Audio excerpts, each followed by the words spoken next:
and welcome to the Do Not Disturb Football Podcast. Never had his screen covered before this, so we didn't know what was going on. I just saw the new hairstyle. Okay. What do you guys think? That surprised me. Yeah, it caught me off guard. It's all the way Let me- down. Look. He literally grabbed my ponytail and just. So I this was an like, accident? "Ooh." No, it was on purpose. Oh, okay. Oh, shit. Um, I haven't seen you with What's up, this short of Lucas? hair since my senior year of high school. yeah. When you were my what was it, like you were my mentee technically, whatever, hmm for the campus visit. Yeah. Crazy. Looks good though. Looks good. I like it. Yeah. Sharp. Thanks. I went to work today in the office, and like they're like, "You actually look like an adult," and I was like, "All right, well, that's great. I'm glad I don't look like a little kid anymore." That's funny. Darian, how are you doing today? You know, we're doing all right. We're coming off of a pretty stressful weekend, just organizing and getting everything situated for baby showers. They were great, had a lot of fun. Glad that they are behind me, got everything situated now. I have this weekend where we have some workers coming in to help basically reno the nursery. So another stress replaces another. So, but glad it's getting done so we can look forward to January when baby girl's coming. Very good. Nima, how are you doing? Man, this got it screwed again from fantasy. But today, I was scrolling through TikTok, and one of my favorite movies, How to Train the Dragon, is coming out with a live action movie in I think June or July, and it looks like it's probably going to be the best live action movie that's ever been created. So I'm excited about that. Then I also saw the trailer for the Hard Knocks, so that's going to be exciting. So I'm pretty excited for the future, but I'm also really, really mad that I got hoed 2 weeks in a row, but in fantasy. But you live in. Is this the Hard Knocks for the regular AFC. season? Yeah. Oh, the AFC, yeah. That'd be AFC fun. Damn. North. That'd be fun. Yeah, it's coming out in 2 weeks. So not next Tuesday, the Tuesday after Goodness. Thanksgiving. So, what about you, Drew? Well, How you doing? boys, I have an exciting announcement for this show. Oh. I was I- ready for another announcement. I was like, oh, I have booked our first guest. no Oh, way. Yeah. So we kind of have gone back and forth. This will be a guest in June. And here it is. Oh, I knew it! I knew it was coming, bro. I knew it was coming. I knew it, motherfucker. Congratulations. Sammy is pregnant. Congratulations. Thank you. Oh my God. Golly, bro. Yes. I put the big announcement on Instagram saying there's a big announcement coming for the show. I don't know if you guys looked at that. It didn't seem like you guys had looked at it. So I was like, oh, No. perfect. We're just going to keep playing into the surprise. I was thinking you guys were going to come at me with a bunch of questions, but that was the big announcement. That's that shit was coming soon, crazy. bro. Yeah. So now we have 4 kids on the way in the chat, in our Yeah. group chat, Damn. in our fantasy group. That's crazy. Congratulations, man. You're going to be a Yeah, great dude, dad. that's huge, Thank you. bro. Thank you. Thank you. Wow. When you said I have a big That's it. announcement, I was like, oh, Sam's pregnant. And then you're like, for the show. And I was like, oh, okay, never mind. That's what caught my eye. I was like, Yeah. he's got a huge announcement. My eyes perked up. I was like, he's about to say it. And he was like, oh, we have a guest. And I was like, okay, that's still sick. That's crazy. Wow. That's exciting. I was That was fun taking you guys through that roller Yeah, coaster. it was. Yeah, It dude. was like a guess. I wonder who it is. I was gonna say like Sammy because it Mm. looks like she's gonna win the Pig's Pin Cup or something like that. So How many weeks are y'all? You're 10 and a half. Yeah. yeah, 10? 3 months. oh shit. Yeah, it's funny because there was like a couple weeks ago where Sammy was in the bathroom and she like gagged, and Darren was like, "Is Sammy okay?" Oh yeah. It's like, And it what was was going on back there? She okay? it was too early to say anything, so I was like, "Yeah, she's just brushing her tongue, you know how it is." But like Dang. I totally understand because you're not cleaning your tongue unless you gag, bro. Like you're not doing it Exactly. well enough. So I related. Dang. Dude, fuck yeah. So you're 10 weeks. Did you guys did like the whole like little gummy bear? You see how it's like the baby's a gummy bear? Like the face or whatever it is. Yeah, it's hard to explain, but No, we just did. So a couple weeks ago, we went and saw the ultrasound through like the handheld device that they Mhm. do. That was the first time seeing it, and then this past Monday, we did like the actual ultrasound Wow. damn, where that's sick. where I got to like see the heartbeat really beating, and it moved. It looked like it was waving at one point. Dang. Um, So crazy. I'm just saying, crazy. if it's a That's what boy, Nimmer is a great name. You know, I've been carrying it for 30 years, so You know, I've had a lot of predictions on this show. I'm going to predict it's a girl. I But can see that. hey, I guess I'm happy with whatever it is. I'm Yeah, happy a healthy if baby. it's. I just want a healthy baby. That's all I want. hell yeah. I I just think sent you a picture of the gummy bear phase when we did an ultrasound. Does the baby Oh, look like okay. that? It did not look like that. It was all black and white. Okay. Yeah. So I so. guess when the doctor says you'll be coming in for your gummy bear test or whatever, I'll be like, oh, I know what that is. Yeah. The scientific version. Dude, it's wicked. They like are forming their hands and their feet, and they still have this weird like alien chrome dome. But like they literally just look like outstretched gummy bears because their hands are out, their feet are out, just developing. That's interesting. So Yeah. wait, you're having a girl, Darian, and Hook's having a girl, and I don't know if Kaysen. Well, I don't think they released the gender of theirs yet, but that would be crazy if you had But a he girl. told me, but Kaysen? yeah. Oh damn! What the hell? I just had lunch with him yesterday. he, Freaking he hell! told me I'm texting him right now. uh So that'd be crazy if you got a girl. That'd be 4. Is it a girl or boy? who Kaysen? Yeah. I think he's having a boy. Oh, dang. That would have been cool if it was 4 girls. I didn't say that though. No. I'll wait for him to Why say not? it. It's not. Yeah. he's watching this podcast like, damn it, Darian. He's like this motherfucker. He's like, my parents don't even know. Can you Well, they imagine? probably don't Oh my watch the God, pod. that'd be so funny. No, they don't watch this, so it's all good. That's crazy. Oh, Wow. but that's the big surprise for today. Never had his surprise with his hairdo, and we got a whole baby Wow. coming into the world on my Yeah. side. So Wow, bro. a lot of surprises today. Dang. I'm It's kinda- flabbergasted. It's kind of hard moving on to the Yeah. rest of the show. Let's just end the show here. Let's just stop. Yeah, just- Thank you guys. Have a great day. Like I don't want to taint it with a rage cage. I know. Like I have nothing to be mad at now. Like fuck it. That's That funny. is so funny. Oh, why don't we reset? I'll do the injury report really quick. Not a ton of injuries coming in this week. We have Falcons wide receiver Darnell Mooney. He is questionable with a hamstring injury. Bills tight end Dalton Kincaid and wide receiver Keon Coleman. They are both questionable. Dalton with the knee injury. Coleman with the wrist injury. I guess they're both on bye, though, so it doesn't really matter.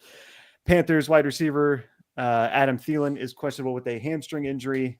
Browns wide receiver Elijah Moore is questionable with a shoulder injury. Dallas tight end Jake Ferguson is questionable with a concussion. Lions tight end Sam Laporta is questionable with a shoulder injury. Both Raiders running backs Zamir White and Madison are questionable. Vikings wide receiver Jordan Addison is questionable with a leg injury, and 49ers quarterback Brock Purdy is questionable with a shoulder injury. And just to review something that happened this weekend, I noticed every single social media fantasy guru out there said, start Nick Chubb. He's going to go crazy. There was one guy on this show that said, be cautious with that guy. This New Orleans defense, the numbers against them is a little inflated. They still have really good linebackers. I said, be careful with Nick Chubb. He's just coming off this injury. We don't really know what he looks like still, and he got you a whopping 5 points. So if you went and started him because you saw all these other social media content creators saying go ahead and start him and he's going to go crazy, that's why you got to listen to this show, because we keep it real over here, baby. So It's true. let's discuss the fantasy league. Nimmer, I want to hear from you. You went from first place all the way down to 6. in a matter of 2 weeks. Bro, like what the actual literally last week, actually I guess it would be the week after. But the week after I had to play a team with Jamar Chase that had 50 points. Literally he had Jamar Chase, the Bills defense, and Calvin Ridley, and he ended up getting 150 points because of that. Because of those 3 players, and I lost by 5 points. Then, coming to this week, I was like, all right, new week, whatever. Play Quaz. Quaz is 3-7. And then what happens? Laporta's out, and he has Laporta. So he's like, okay, let me go pick up a defense or a tight end. Ended up picking a tight end that got him 40 points. So I literally had to play somebody that was 40 points or 50 points and then 40 points. That's 2 weeks in a row where I was the second leading scorer, or I was the person, the highest losing scorer. 2 weeks in a row, and now I'm in 6th. This is some bull crap. Like, what the what am I supposed to do? Luckily for us, like, unless I lose out or Ricky wins all his games and I lose out, then the playoffs are kind of solidified. So I'm going to be in 6th place, unfortunately. But yeah, it's so devastating. It's unbelievable. Yeah, so that's what's happening with my fantasy league. I love fantasy. And Darian, why don't you let Nimmer know it's not too bad he's in the playoffs, because where are you?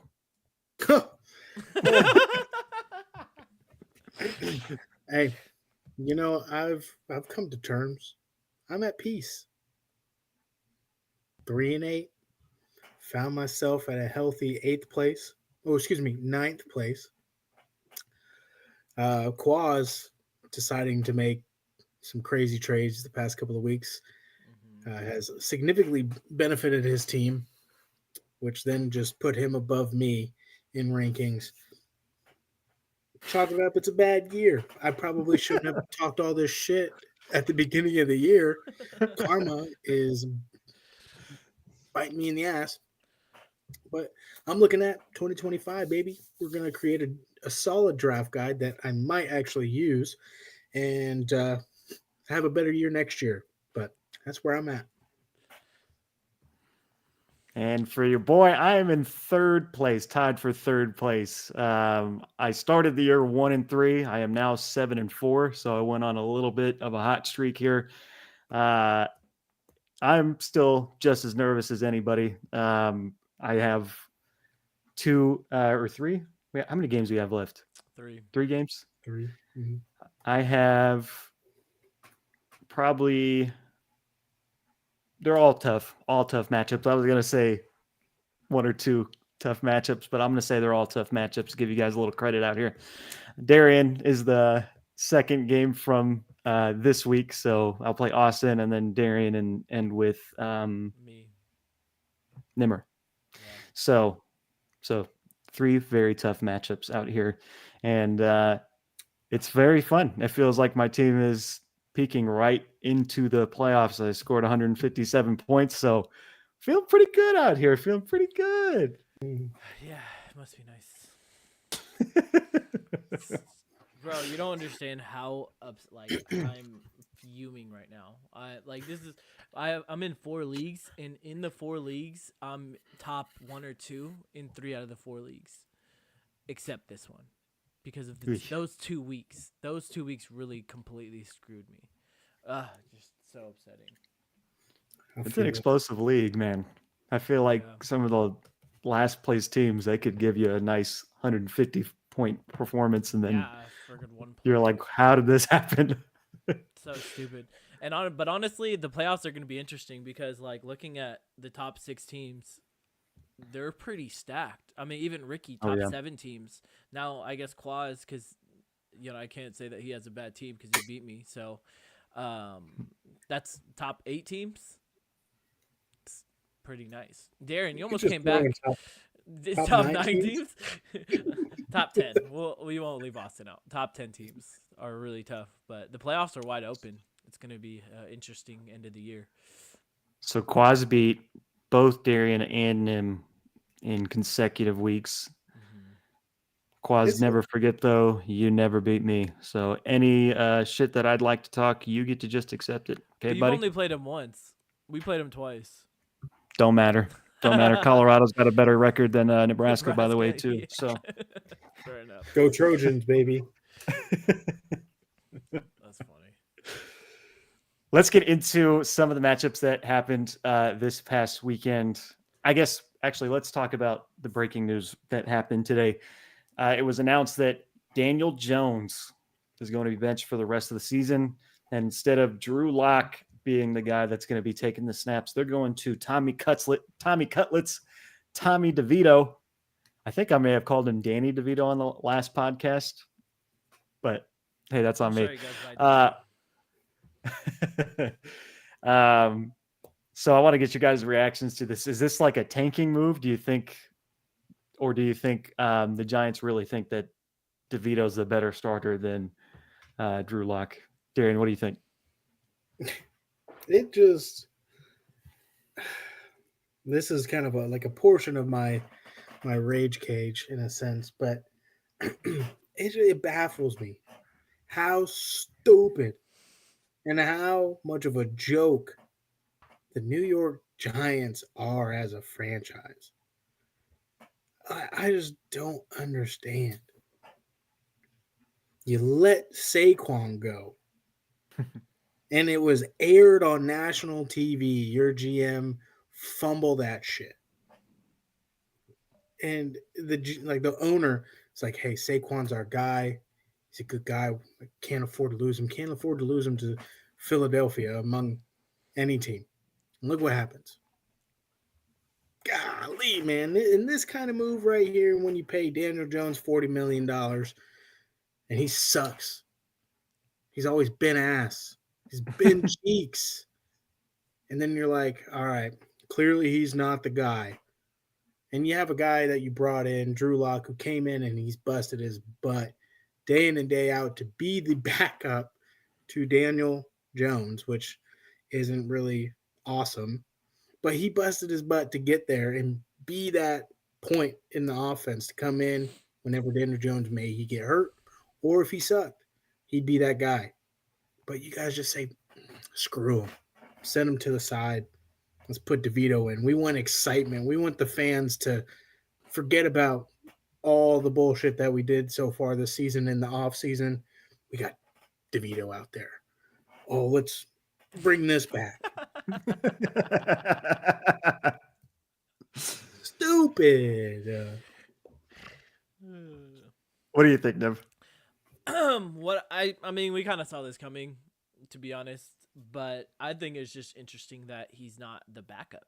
Like, why you bench him just like they benched AR, they benched I was gonna say Jordan Love. No, they benched Sam Bryce Bradford. Young. Bryce Young. No, Bryce Young. They benched both of them. But then they're QB2. Like they just dropped one slot in the depth chart. But Daniel Jones dropped all the way down to QB3. That's what I find that's interesting. Like the fact that like, they're maybe let him sit for the rest of the season. Let's let him breathe, all this other type of stuff. But you're gonna bring him down all the way to quarterback 3.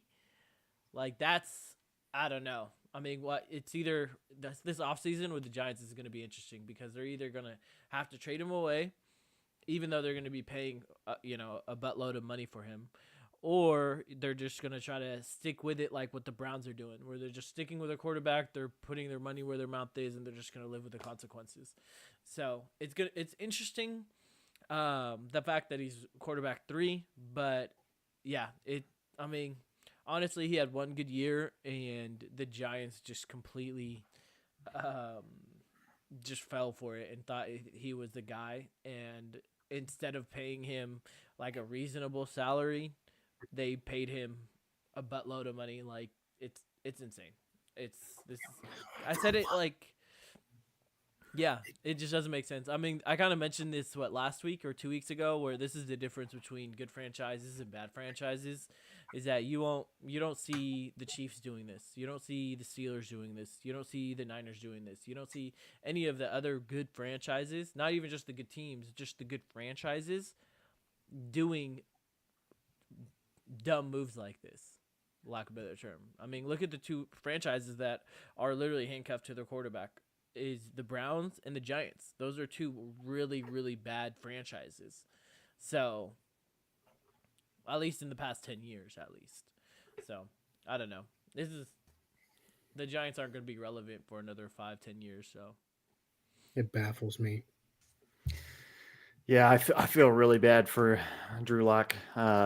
His career in the NFL has been pretty rocky. I think he kind of came in to be the Broncos starter and could never really string it together. Anytime he had like a decent outing, he got hurt the next game or whatever the case was.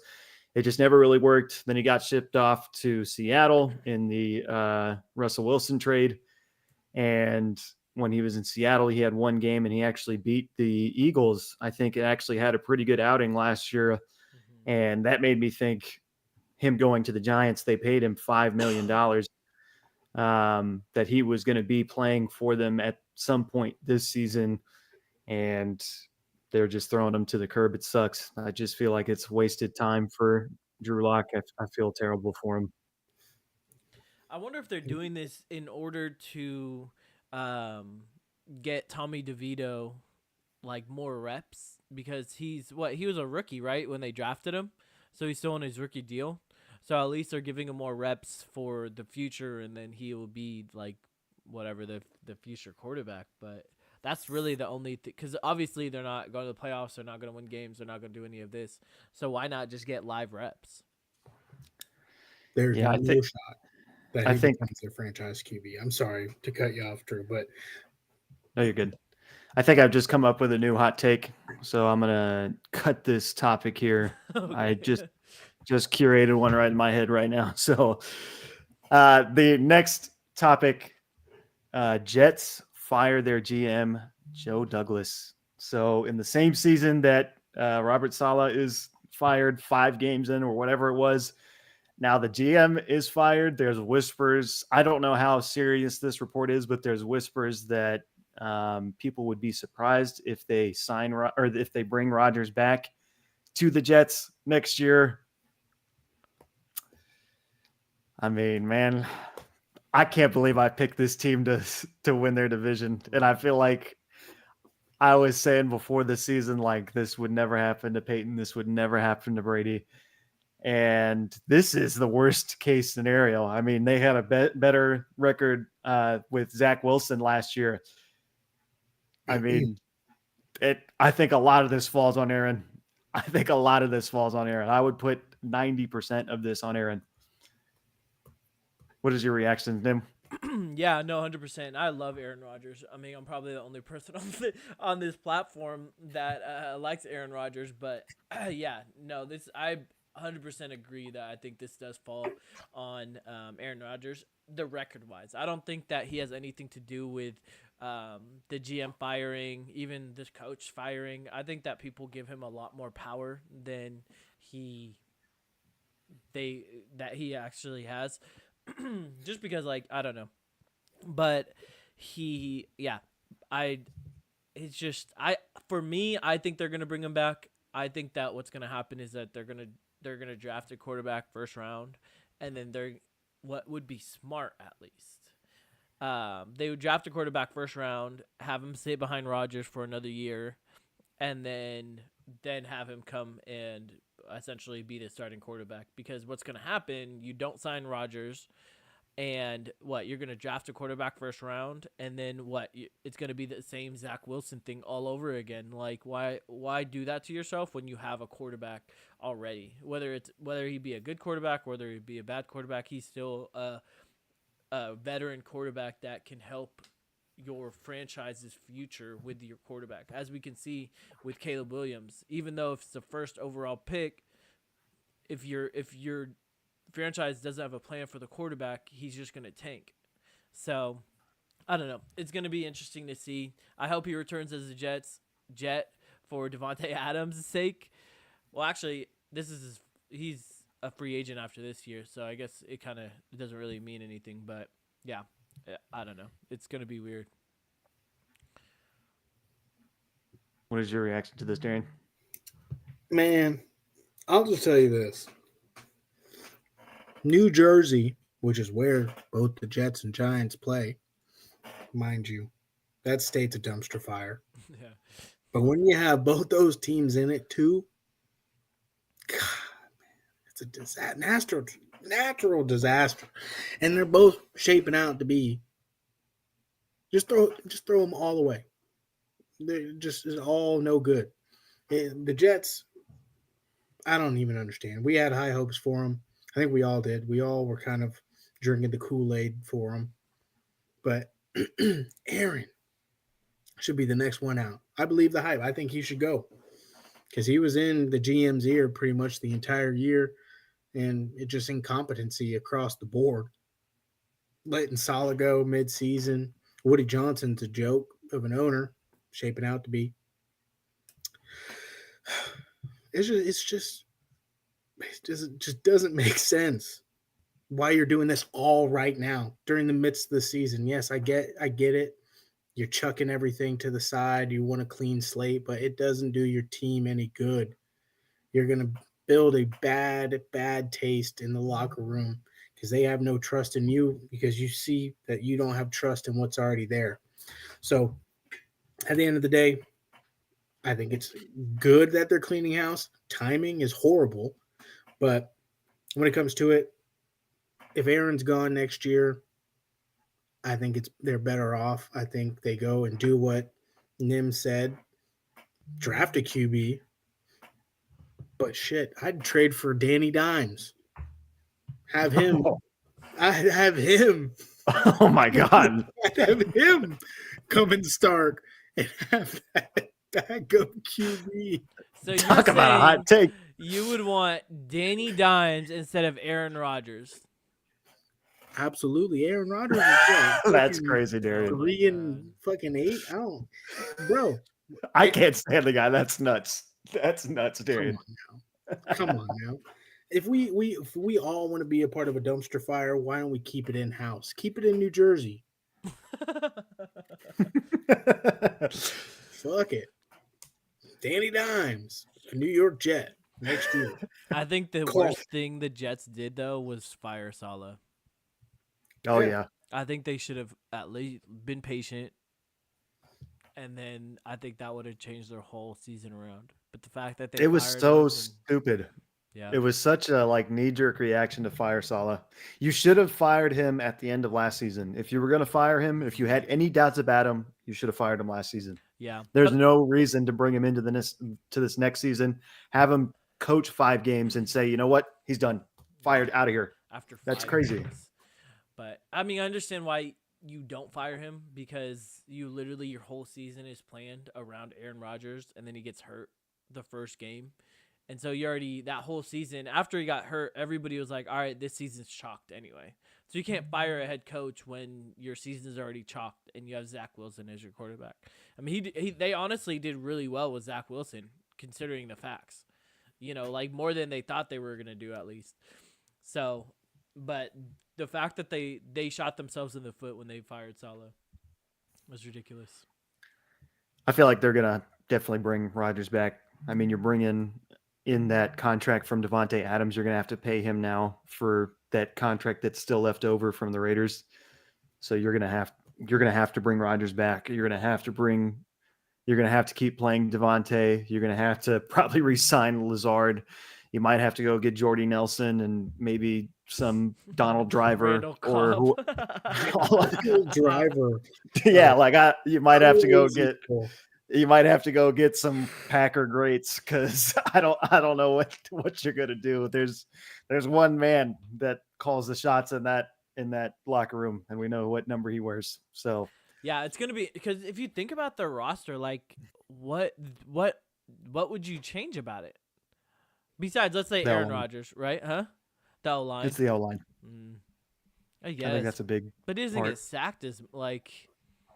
I don't know. I feel like there's ways around having a bad O-line. If you know you have, I a would bad I would O-line, change then- I would change the O line, and then I would get a genie and make him wish that Aaron Rodgers was 12 years younger. That's what I would do. Yeah, So it's gonna be interesting. I hope they hire a defensive coach. What year Defensive. was, he, Yeah. they need an offensive coach. No, their defense is just as bad though. Like their defense was one of the best in the league when they had Saleh, and then Saleh is gone, and then they put their defensive coordinator as the head coach, and then they lost. Ulbrich has made the defense a flawed system. But They don't even have what year Hackett was playing. Aaron drafted, by the way? This is totally set. Like Oh. Oh, I don't know, 2006, 2007, like it would No, have. I think it would have to be 2009, 2008. no, 16 years, 2005. 2005. Oh wow, Because he That was was a a while year ago. before Matt Leinart and Reggie Bush, or 2 years before they came into the league, right? Yeah, 2005. Alex Mhm. Smith. That's what was the number genius one should be overall. for, is trading up to get him.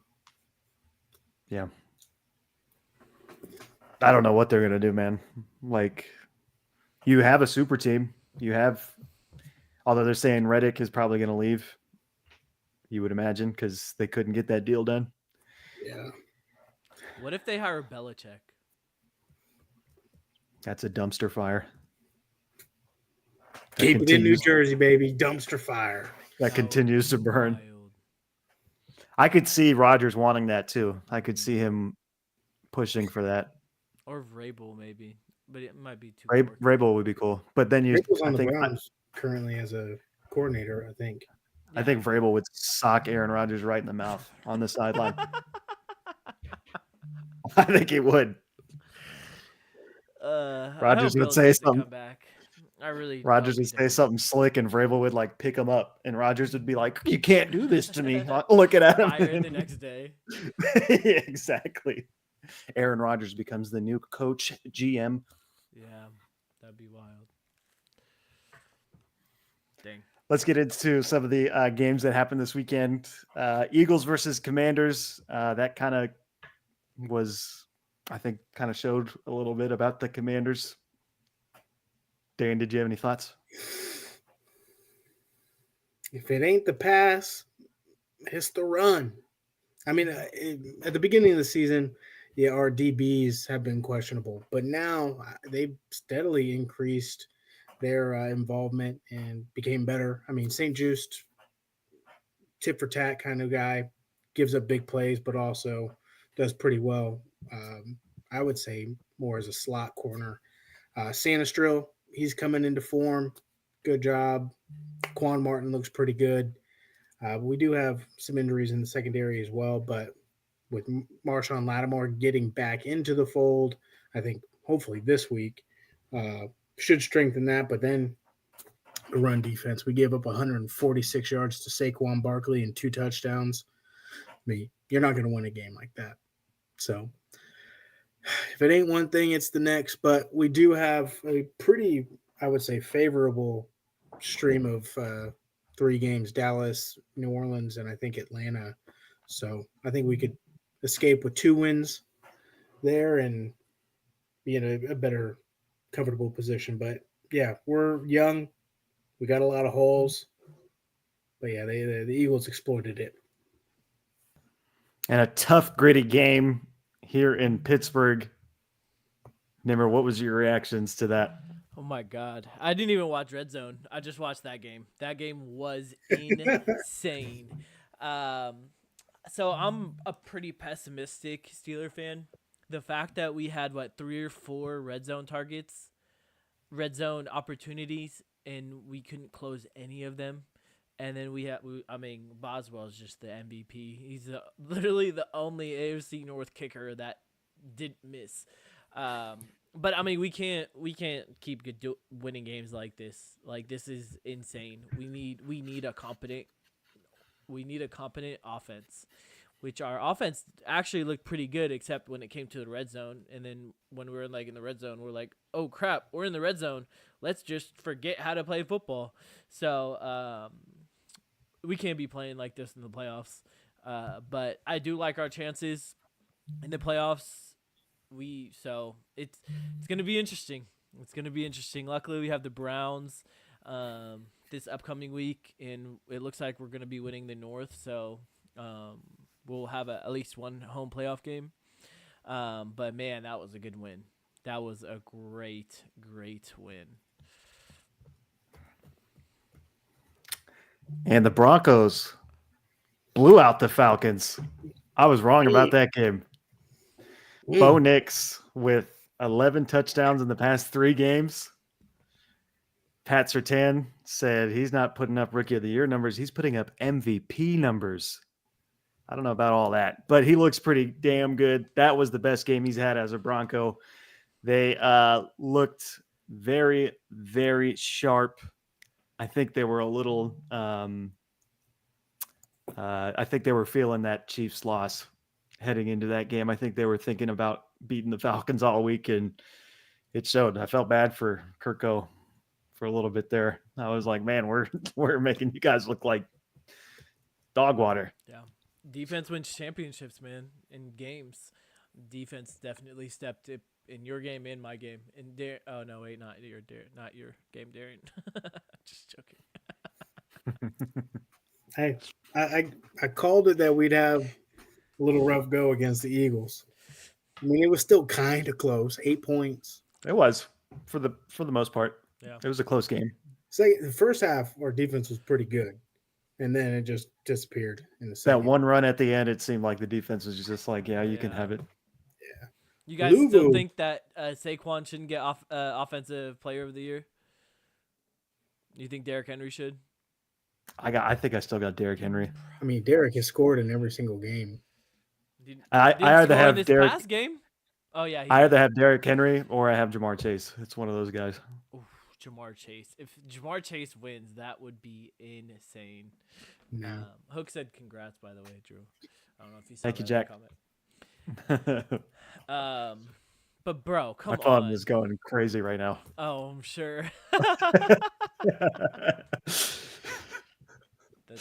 Man, I'm still like kind of shaking from that. That was like proposing to my wife right there. That was very nerve wracking.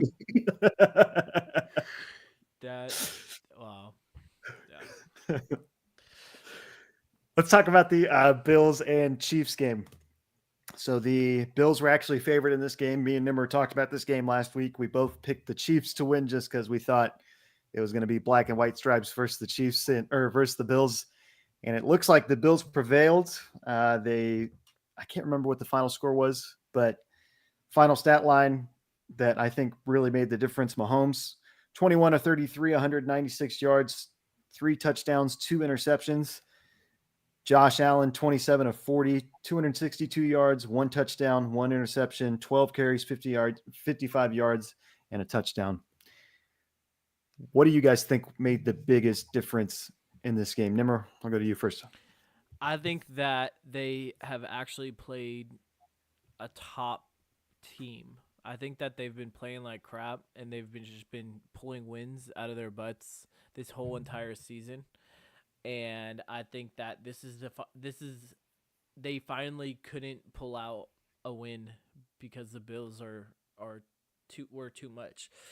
But I mean, looking at the listening to Josh Allen and Patrick Mahomes, they both said that that this game really didn't matter because the one that really matters is the one in January in the playoffs. So, although it was a good win for the Bills, I don't think they really took it as a big win just because they know that,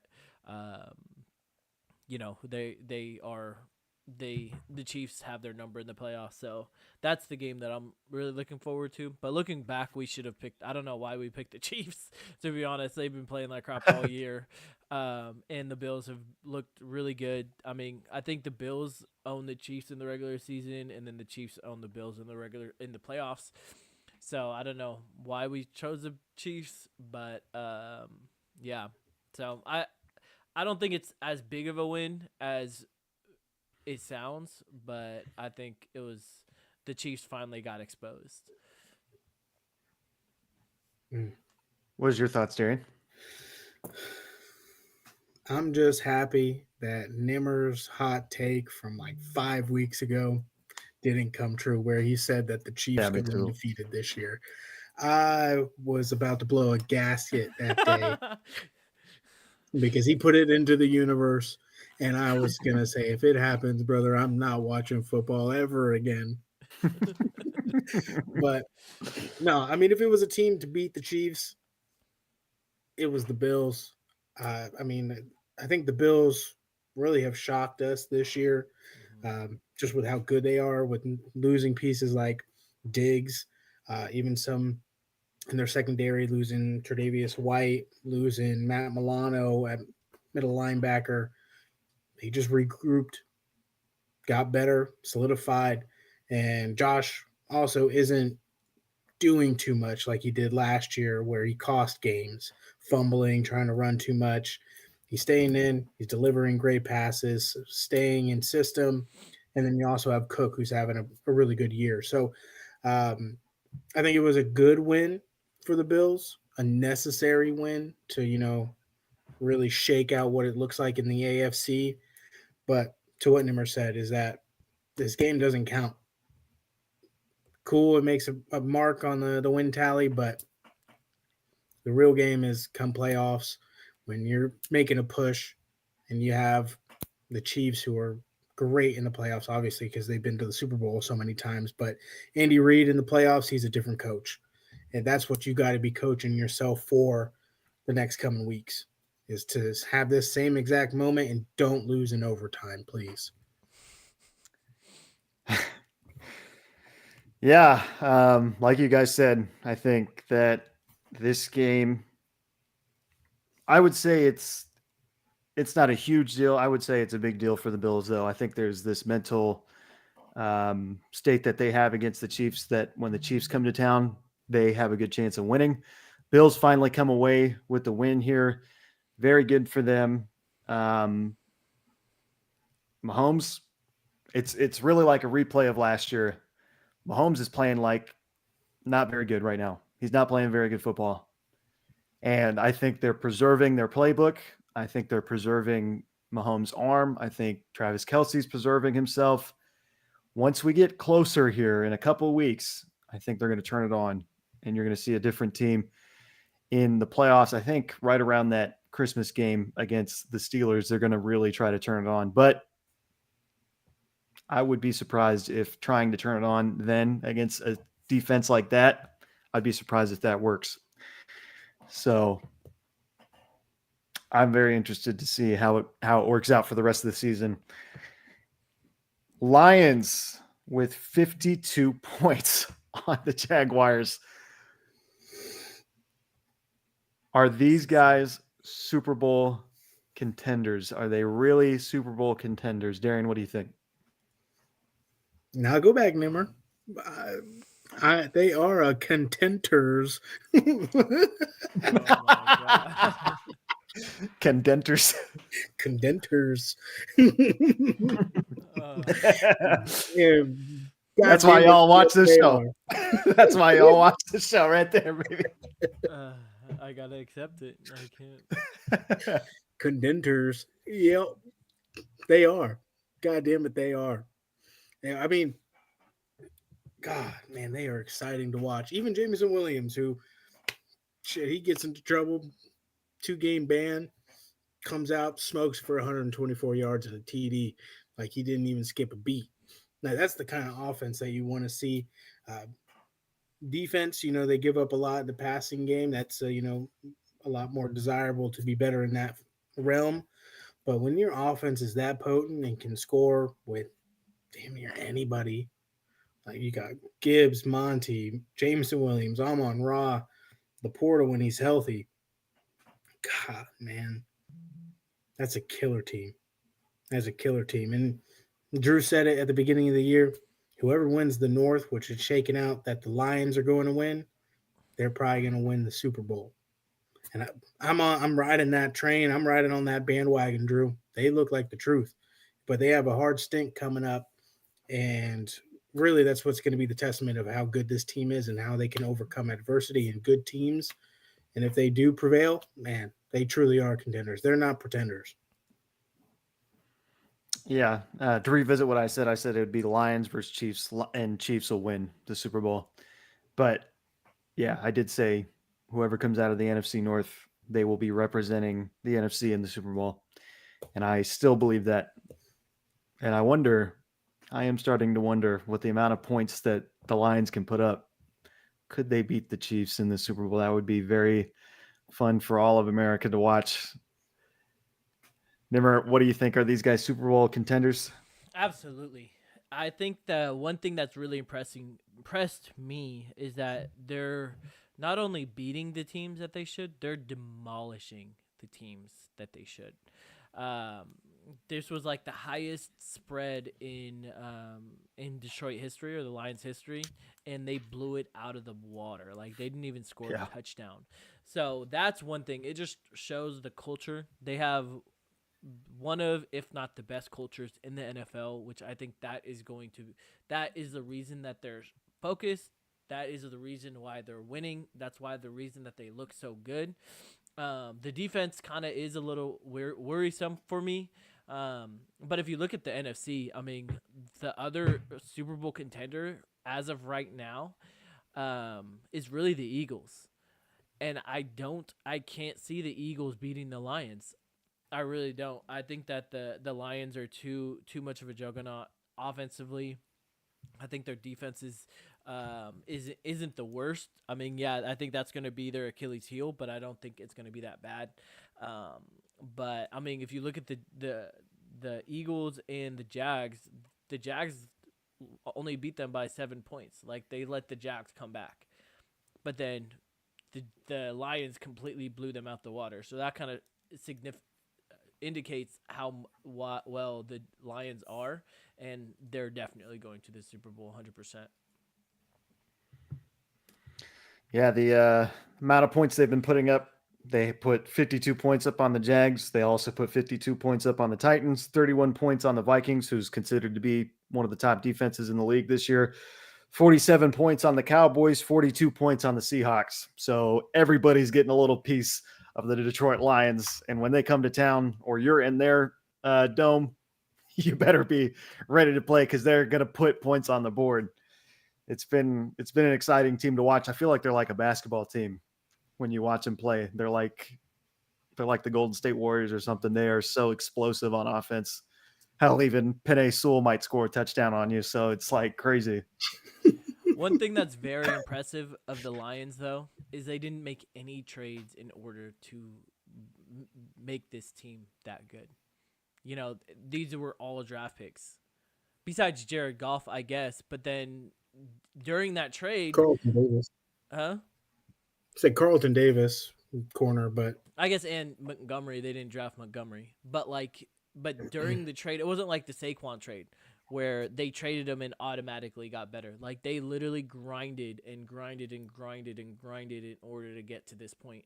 And I think that's why this is a team that a lot of fans are wanting to win, is because they've been grinding, they've been drafting, the culture's great, the coach is great, all that type of stuff. So that's one thing that I really like about the Lions, is that just like the Warriors, where they drafted Steph, they drafted Clay, they drafted Draymond, they drafted all these weapons.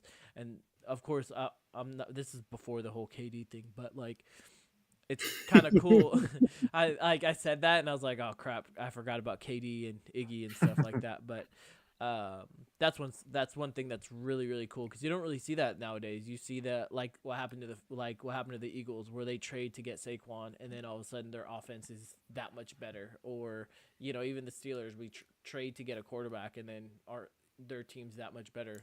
So it's cool seeing that the team actually doing good with their draft picks. You know what, Nem? I just noticed on the script for the show I put condenters, Yeah, that's why. so it's on me. Because I It's on literally me. look at it and I like type it. So nah, It's on me. condensers. I should have. On me. I did this so fast I wasn't even paying attention. Sorry, it's been a long day at work. That's my fault, everybody. Put it on me. Condensers. Condenters.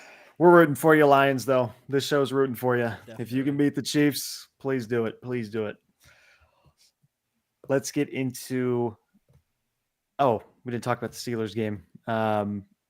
They beat the Ravens. What was the final score? 18-16? Mm-hmm. Mm-hmm. Crazy ending to that game. Russ had this like weird lollipop pass in the back of the end zone when all they needed was a field goal, and threw it right to a defender. They had a chance, and then I think this was the order it went in, and then Peyton Wilson had that crazy interception, or no, it was Queen that had the strip. Yeah, Wilson After- had Yeah, a crazy he did interception. have That an thing was interception. sick. It was. I was freaking out. But he's honestly a steal of the draft. I'll tell you that for sure. Yeah, he's playing well. And Queen honestly is the steal of the off season, honestly. And I said that in the very beginning. I was like, all the eyes are focused on Russ and Fields and stuff like that. Patrick Queen is the steal of the off season, besides Saquon. But like, yeah, defensively. I could agree with you. But I Logan. do agree with Logan. Boswell does deserve fantasy MVP. He has 129 points. Same. Yeah, he has like more points than Tyreek Hill and a bunch of other players. Yeah. Tyreek, I was just AJ about- Brown, DJ Moore. I think I could argue Amon Ra. I'm trying to say there's like 10 players that Boswell is above. All right, I pulled it He up. for sure. He has more fantasy points than Cooper Kupp, DK Metcalf, Tyreek Hill, Devontae Smith, DJ Moore, AJ Brown, Najee Harris, Jonathan Taylor, Travis Kelce, and Trey McBride. Wow. I mean, he was a top 10 pick in this year's draft for the fantasy. Boswell? Like top 10 pick overall of the draft, you would think, with the 120 points. Oh, yeah. I thought you meant in general, and I was like, no, that was Justin Tucker. No, I'm not saying like first round, but I'm saying like Oh, yeah. the way that he scored, Oh, he's in consideration probably for one of the top 10 picks in the draft. 100%. Yeah. It's insane. Because you probably think like best pick overall is maybe Saquon round 1 at like pick 9, 10. Mm-hmm. Yeah. Like second best pick overall is like round 2, Derrick Henry, wherever pick that was. Mm-hmm. Boswell's probably in there somewhere. Yeah, no, 100%. Round 15. Round Pick 1. Yeah, exactly. No, he wasn't even drafted in our league. I picked him up from That's waivers. crazy. That's crazy, dude. Yeah. But that's what I'm saying, like with the Steelers, like the fact that Chris Boswell is the leading scorer on the team should not be a thing. Like, yeah, I mean, at least score 1 touchdown. Especially against the Ravens defense, who is not the best. Like, it's very concerning that our defense is doing that our defense is winning games like this and our offense cannot perform. It's very, very, very concerning. So that's one thing I'm super scared about. But and it honestly it was actually that's part of my hot take. So yeah, but It was a fun game to watch, though. I was like you, Nim. I watched every second of that game. That was the only game I had on the TV. yeah, very physical, very, very, very physical. It literally brought me back to the Ray Lewis, like those type of games. It was so much fun to watch. It's crazy. I say this every week, but it's crazy what people do against TJ Watt. Like they line up the running back, maybe 2 tight ends. They all chip him. They have the tackle, like get out there early. Like they do so much to stop TJ Watt. It's crazy to watch. Insane. And did you see that hit against Derrick Henry? Oh my God, that was such a beautiful play. Yeah. It's the one game I didn't get to catch a glimpse of. I got it at the last like 4 minutes of the game.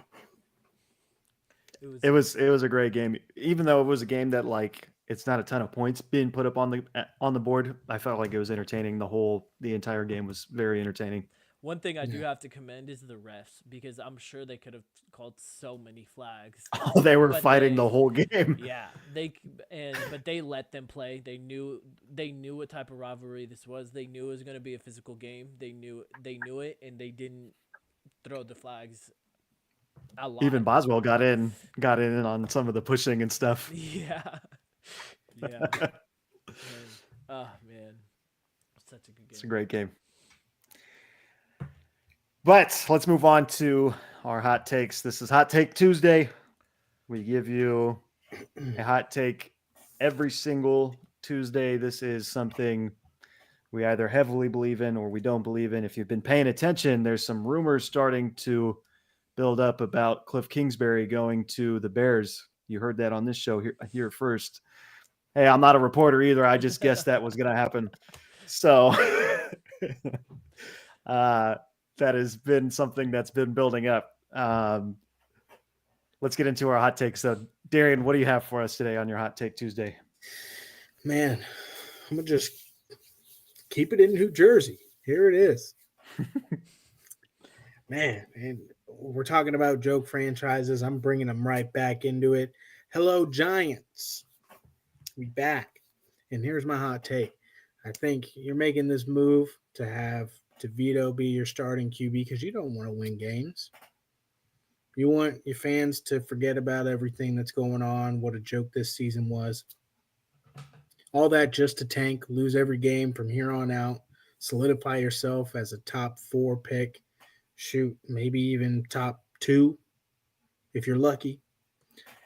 But in this tank, you're going to do something stupid.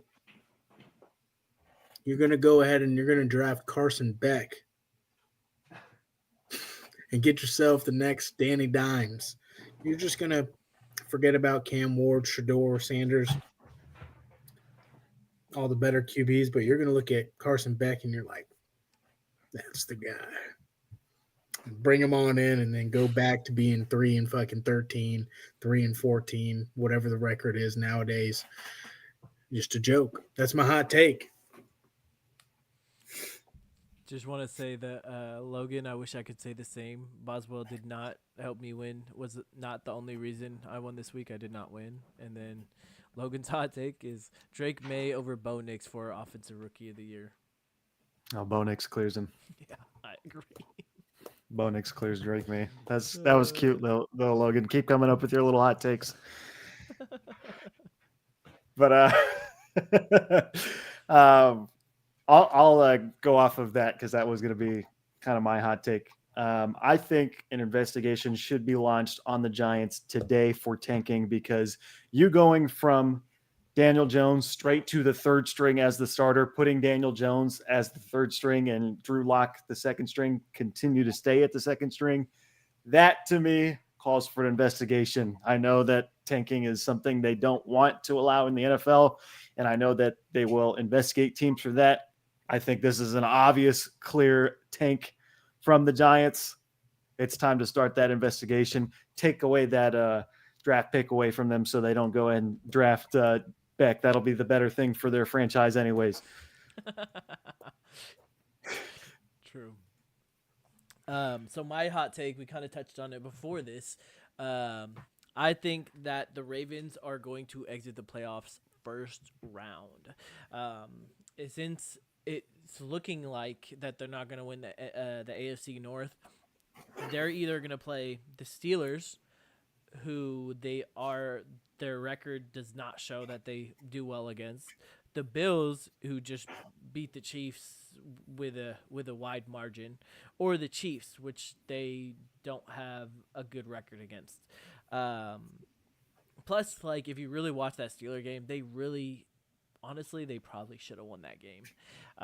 The fact that they have arguably the best running back in the league right now on the bench with your 2-point conversion, like, I mean, I'm not an offensive guru or anything, but even if you don't want to run it, you doing a play action with Derrick Henry will absorb all the linebackers, and you can easily do a quick little out.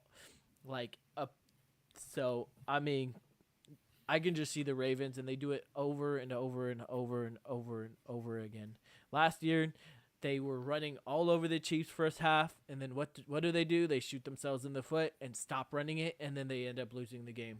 So, it's just their MO. And my brother's a huge Ravens fan, so I'm sorry, Mike, but it doesn't look like I would not be shocked if they lost the first round, and everybody's and. I would be even shocked. It wouldn't be shocked if Derrick Henry gets more than 20 touches in that playoff game, which it's honestly looking like they're going to be playing either the Steelers or the Bills. So that's my hot take. The Ravens are not going past the first round. Man, that would be super disappointing for them. Logan, I see what you're saying in the chat. Who does Drake May throw to? Come on, let's not start this argument. Look at who Bo Nix is throwing to. Look at the guys that are catching touchdowns for the Broncos. You got Kroll, that's our tight end. Troutman, another tight end that's catching touchdowns for us. Troy Franklin catching touchdowns for us. Sutton's getting a lot of the receptions, but it's not like we have all-stars either. Vele, too. Vele. I mean, and Bo Nix is winning.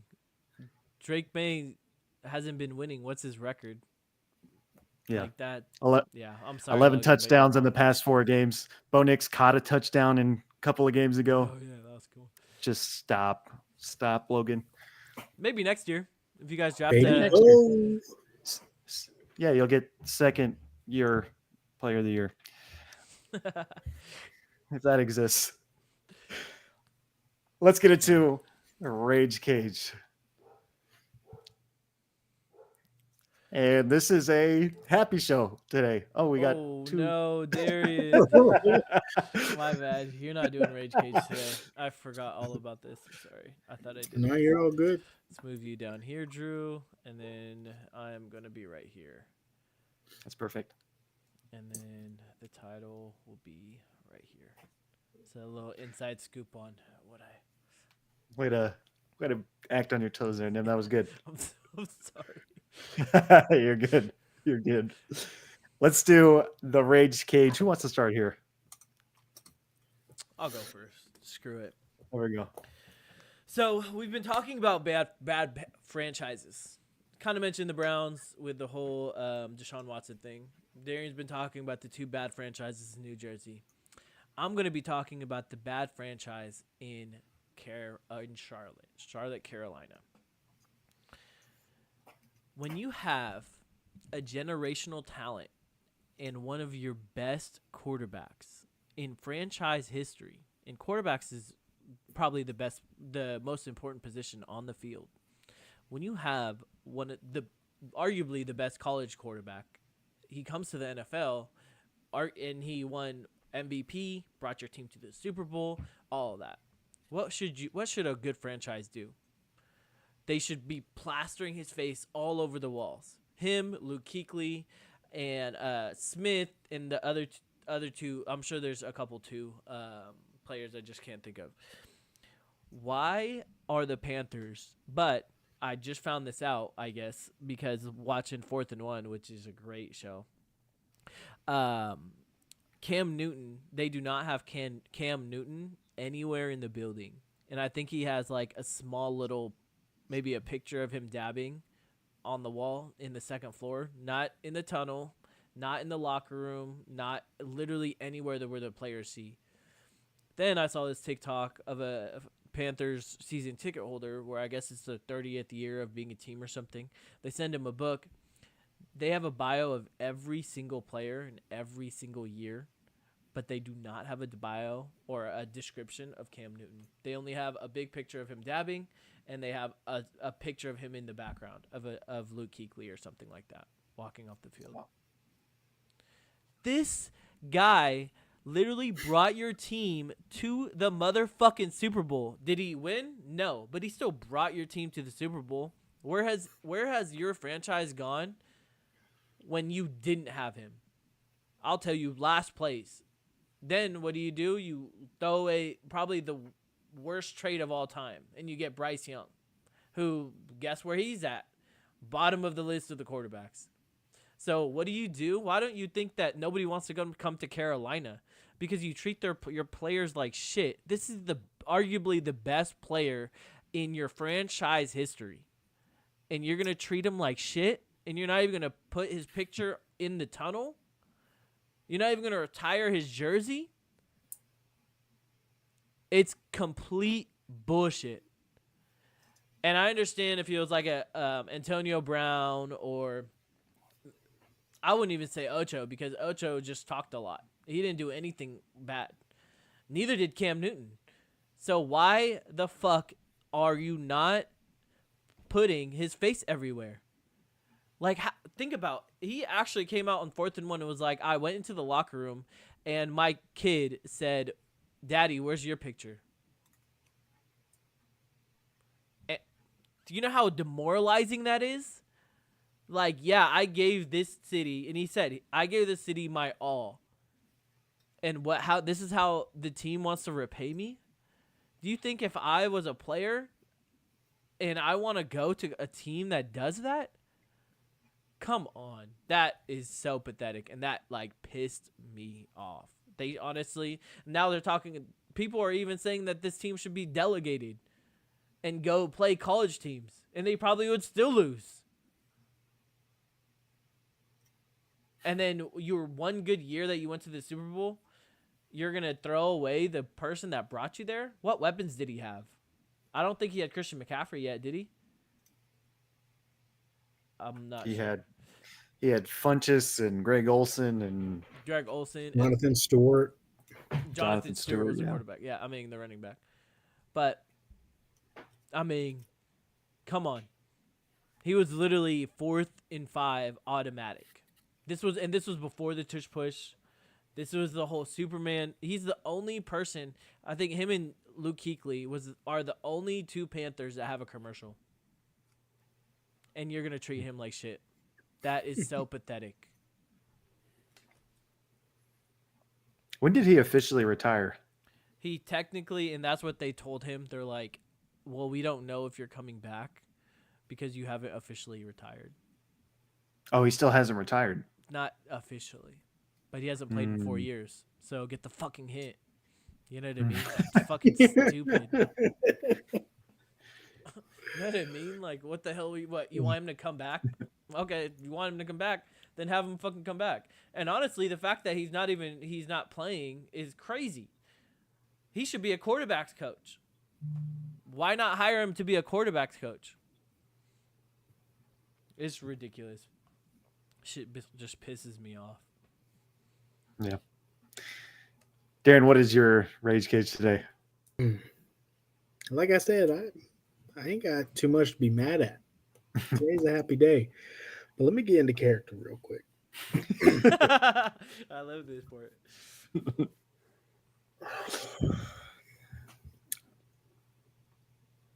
I just want to talk about the teams that are in the business of misery. That's all they attract. And that's what they're attracting right now. First and foremost, let's talk about the goddamn Jaguars. Enough said.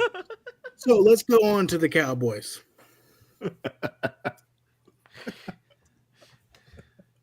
My guy. Bro, Jerry Jones, you're a joke. You shouldn't even. Great, you hosted a fight. Cool.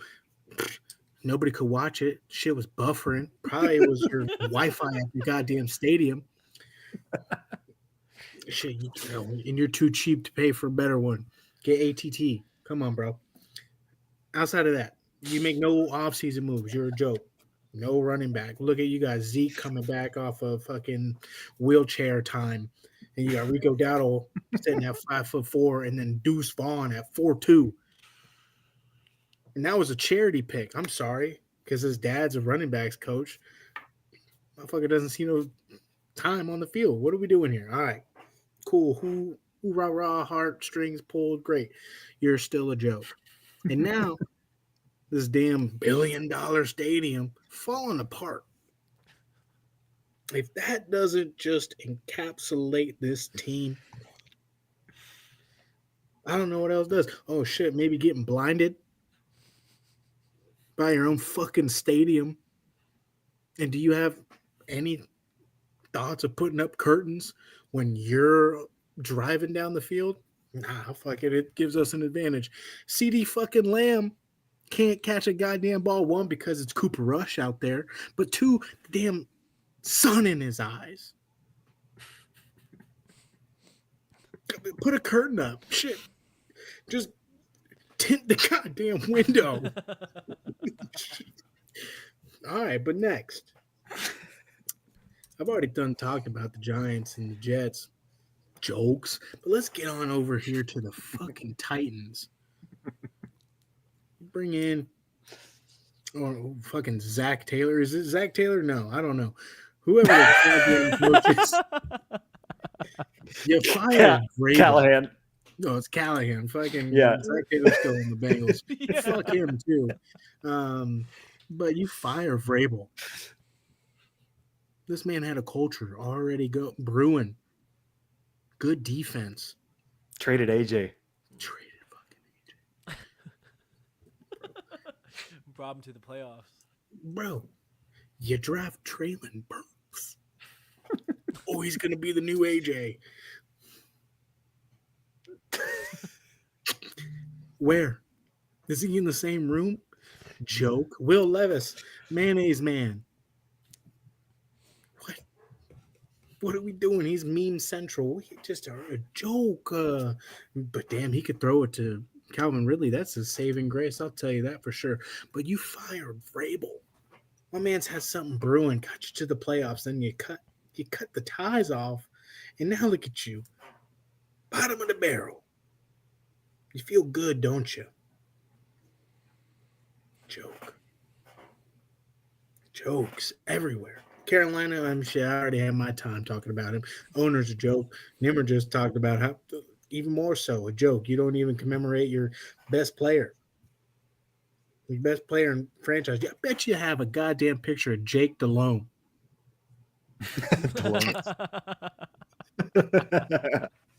They probably do. They probably do. Yeah. You might have a statue. Yeah, seriously. Golly, man. They're just, we could talk about the Browns too, but I kind of like them and their shit. So I got nothing bad to say about them. But that's my rage cage. All these shit teams are in the business of misery and they love it. And my rage cage, sorry. This goes to that boxing match that we all watched. Why did we watch this? Why did we watch this? That's what I was thinking as soon as the bell rung. I was like, wait, why am I watching this? This is horrible. This is awful TV. Where do I even start? Where do I even start with this fight? Like, to start the night, I'm watching TikTokers and Instagrammers fight each other. I don't want to watch that. Like, what am I watching this for? That was when I started asking questions. I'm like, what am I watching this for?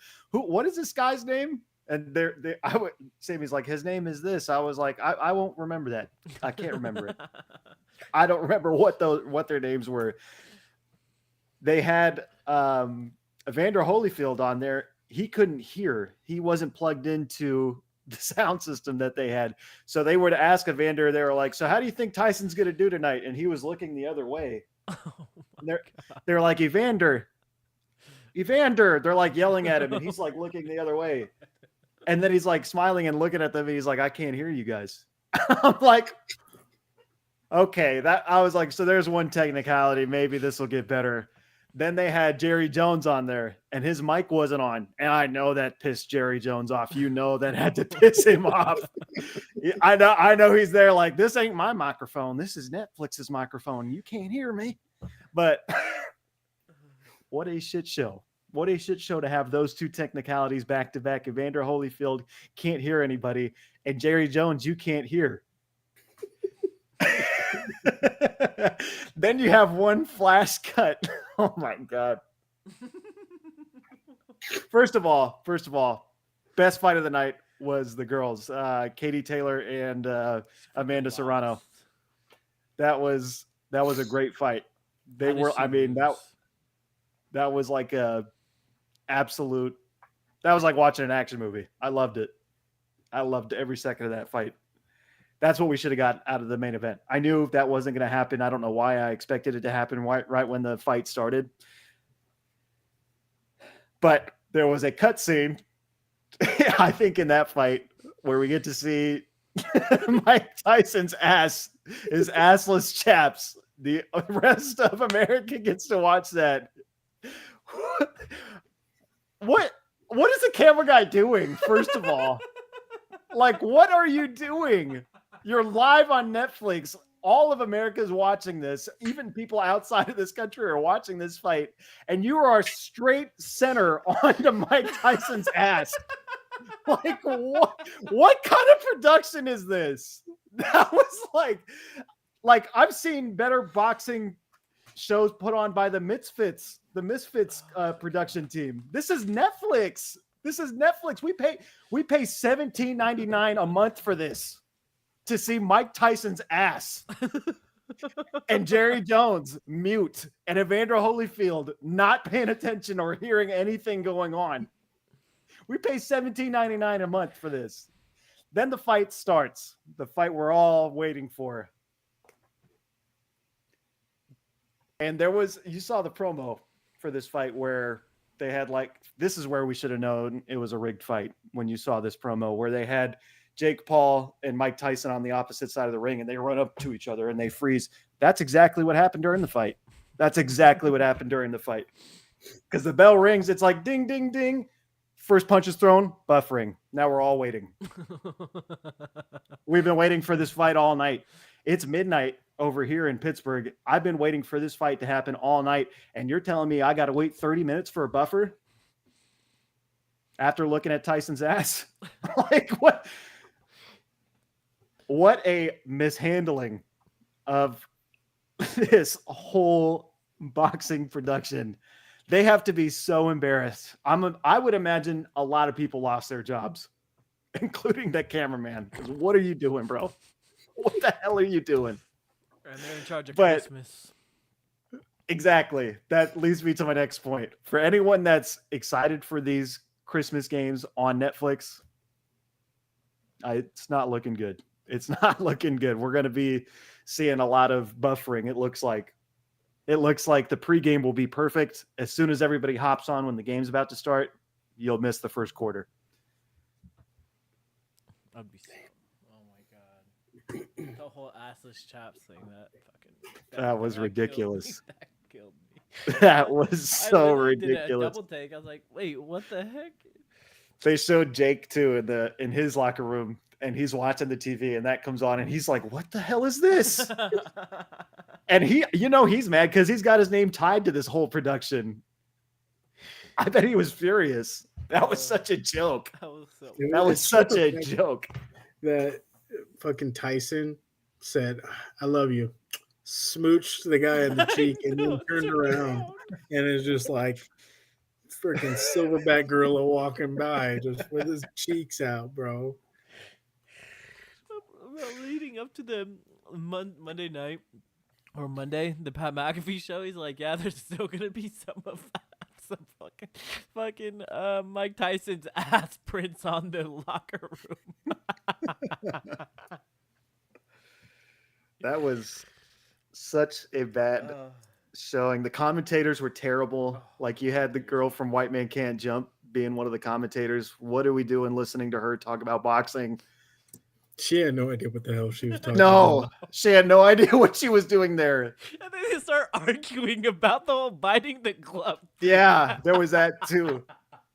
They're like, it seems like he has got a problem with his mouthpiece, and the other guy's like, no, he's actually biting. And they go to Mike Tyson after the fight. They're like, why are you biting your glove? That was my favorite part. And he goes, I have a biting fixation. That was my favorite part. That was my favorite part of the night. Oh But my man, God.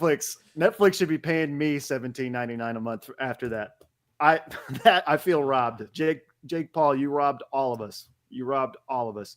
Just like your brother did with that crypto business he opened up. You robbed us just like he did.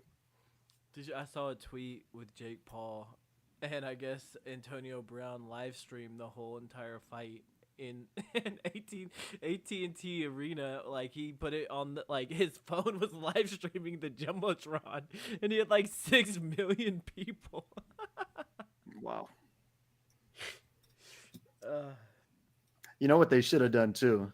They should have had another camera so that if these technical issues went on, that they could have released the recorded version after, so there was no buffering. I mean, it's a But they're idiots. $1 billion business. I don't understand why there's even buffering. They're They idiots. just didn't think that this many people would have. They promoted the shit out of it, and then they didn't think that all these people were gonna come. Like, yeah, that was bad. The buffering really pissed me off. I was so. Oh mad. my God. Yeah, the buffering killed it. It was so bad though. I mean, that was like watching a circus. Yeah. From start to finish, you're like, why am I watching this? And then the commentators were just like a cherry on top. They were so bad. Everything was so bad.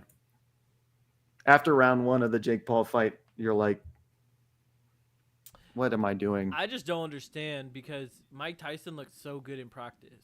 When he's practicing, he looks like he's moving. He's doing all this other type of stuff. In the ring, he barely could even like move, and he had a knee brace on.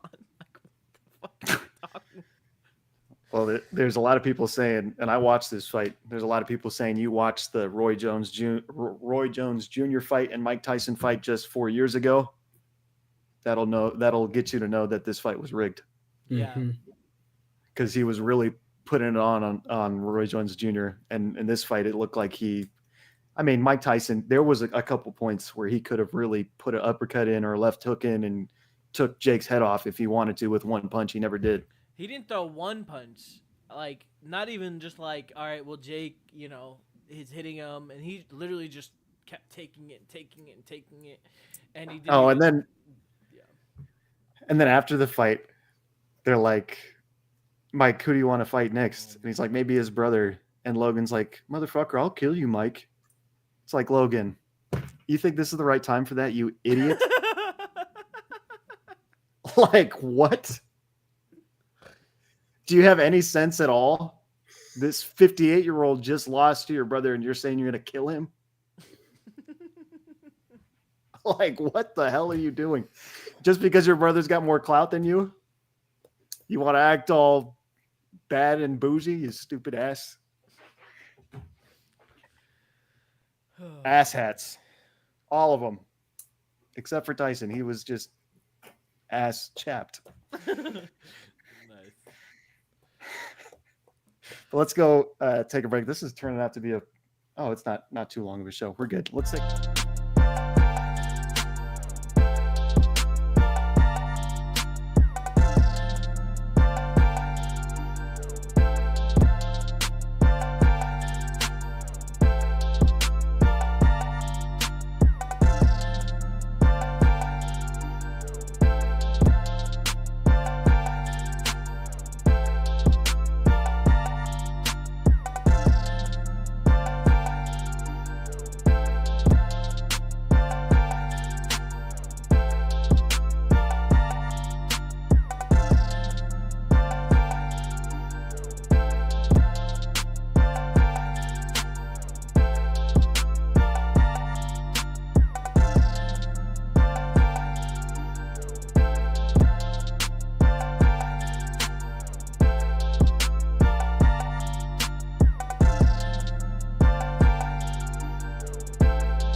Hello and welcome back to the Do Not Disturb Football Podcast, where football is forever. In the green, that is Nimmer with a new haircut, and in the purple blackish, that is Darian. What is that, black? What do you It's got on? navy blue. Navy blue. Can't tell. But welcome back. Follow us on all our social media platforms. We're on YouTube, Instagram, TikTok. We have our second half of our show, the fantasy part of our show. We will start with the waiver wire. I'm so sorry. The freaking dogs are going crazy. Darren, why don't you start with some of the people you're looking at in the waivers? It's tough, huh? Damn. You're going to have to be searching, I'll tell you that for sure. But I said it a couple weeks ago, Matt Stafford is a viable, streamable candidate. And then it would look at him. He pops off for, 27.8 points against New England. I think it's due for him soon to have a game like that. I think perhaps maybe not this week, but games against New Orleans, I think could be a really good one. And then even, I maybe even say against San Francisco later on in the playoffs, if you want to have him as a streamable QB. He's definitely out there for y'all. I do like, Roschon Johnson, if he's out there, stashable candidate right there, depending on, I think he's rostered in 14% of leagues currently. I'd have him. Even Amir Abdullah, running back for the Raiders, since both Madison and Zamir White are injured, maybe stash him, see what he can do. Outside of that, on the running backs, it really depends on really who's out there. And I know in our league that we had a recent guy drop Tyjae Spears. If he's out there, maybe get him. He's had a little bit of uptick in production. I'd pick him up. Even Marshawn Lloyd, running back for Green Bay. I know he's doubtful currently, but he has been a little bit exciting when he has been in. Man, it is bleak, my God. I'm looking at it right now as I'm going through. Shoot. I mean, if Jonnu Smith is out there as well, tight end for the Dolphins, he's exciting. He's getting more designated plays and routes. He's actually even projected 10.4 points for this week. I think he's a viable, streamable tight end. But yeah, that's pretty much it for me. What I got my eyes on. Nimmer, what about you? Yeah, I mean, you kind of touched on Abdullah. That would probably be my number one running back if you're in need of a running back. I also would go Blake Corum. I don't know what's going on with Kyron Williams, but it's starting to piss me off, and his value is starting to go down and down. So I don't know what they're doing there. That would be a great handicap if you want to handicap a running back. You touched on Jonnu Smith from the Dolphins tight end, right? That's okay. Would definitely pick him up, especially with if you have Kincaid or Pitts is on a bye this week. That would be a great tight end to kind of stream. People are even saying that he's more effective than Waddle is right now. So that would be, that's a big statement, but I can definitely see that. And then for wide receivers, I like Alec Pierce. If you're really in need of wide receiver, Elijah Moore. There's no really wide receiver one on the Browns, so it really just depends on who's you might be able to gamble and hit big with him. As well as I told you guys to get MVS last week. I still think that MVS is a great stash. He's only rostered in 13% of he's only rostered in 13% of the leagues, so that would be a great stash. But I do like Abdullah. That would probably be my number one.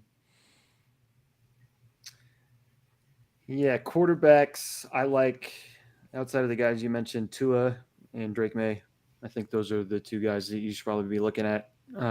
Tua's got a pretty nice schedule to end the season, so I think he's definitely worth picking up. He just had, I think, 27 points or something like that, so he had a pretty good day this past weekend.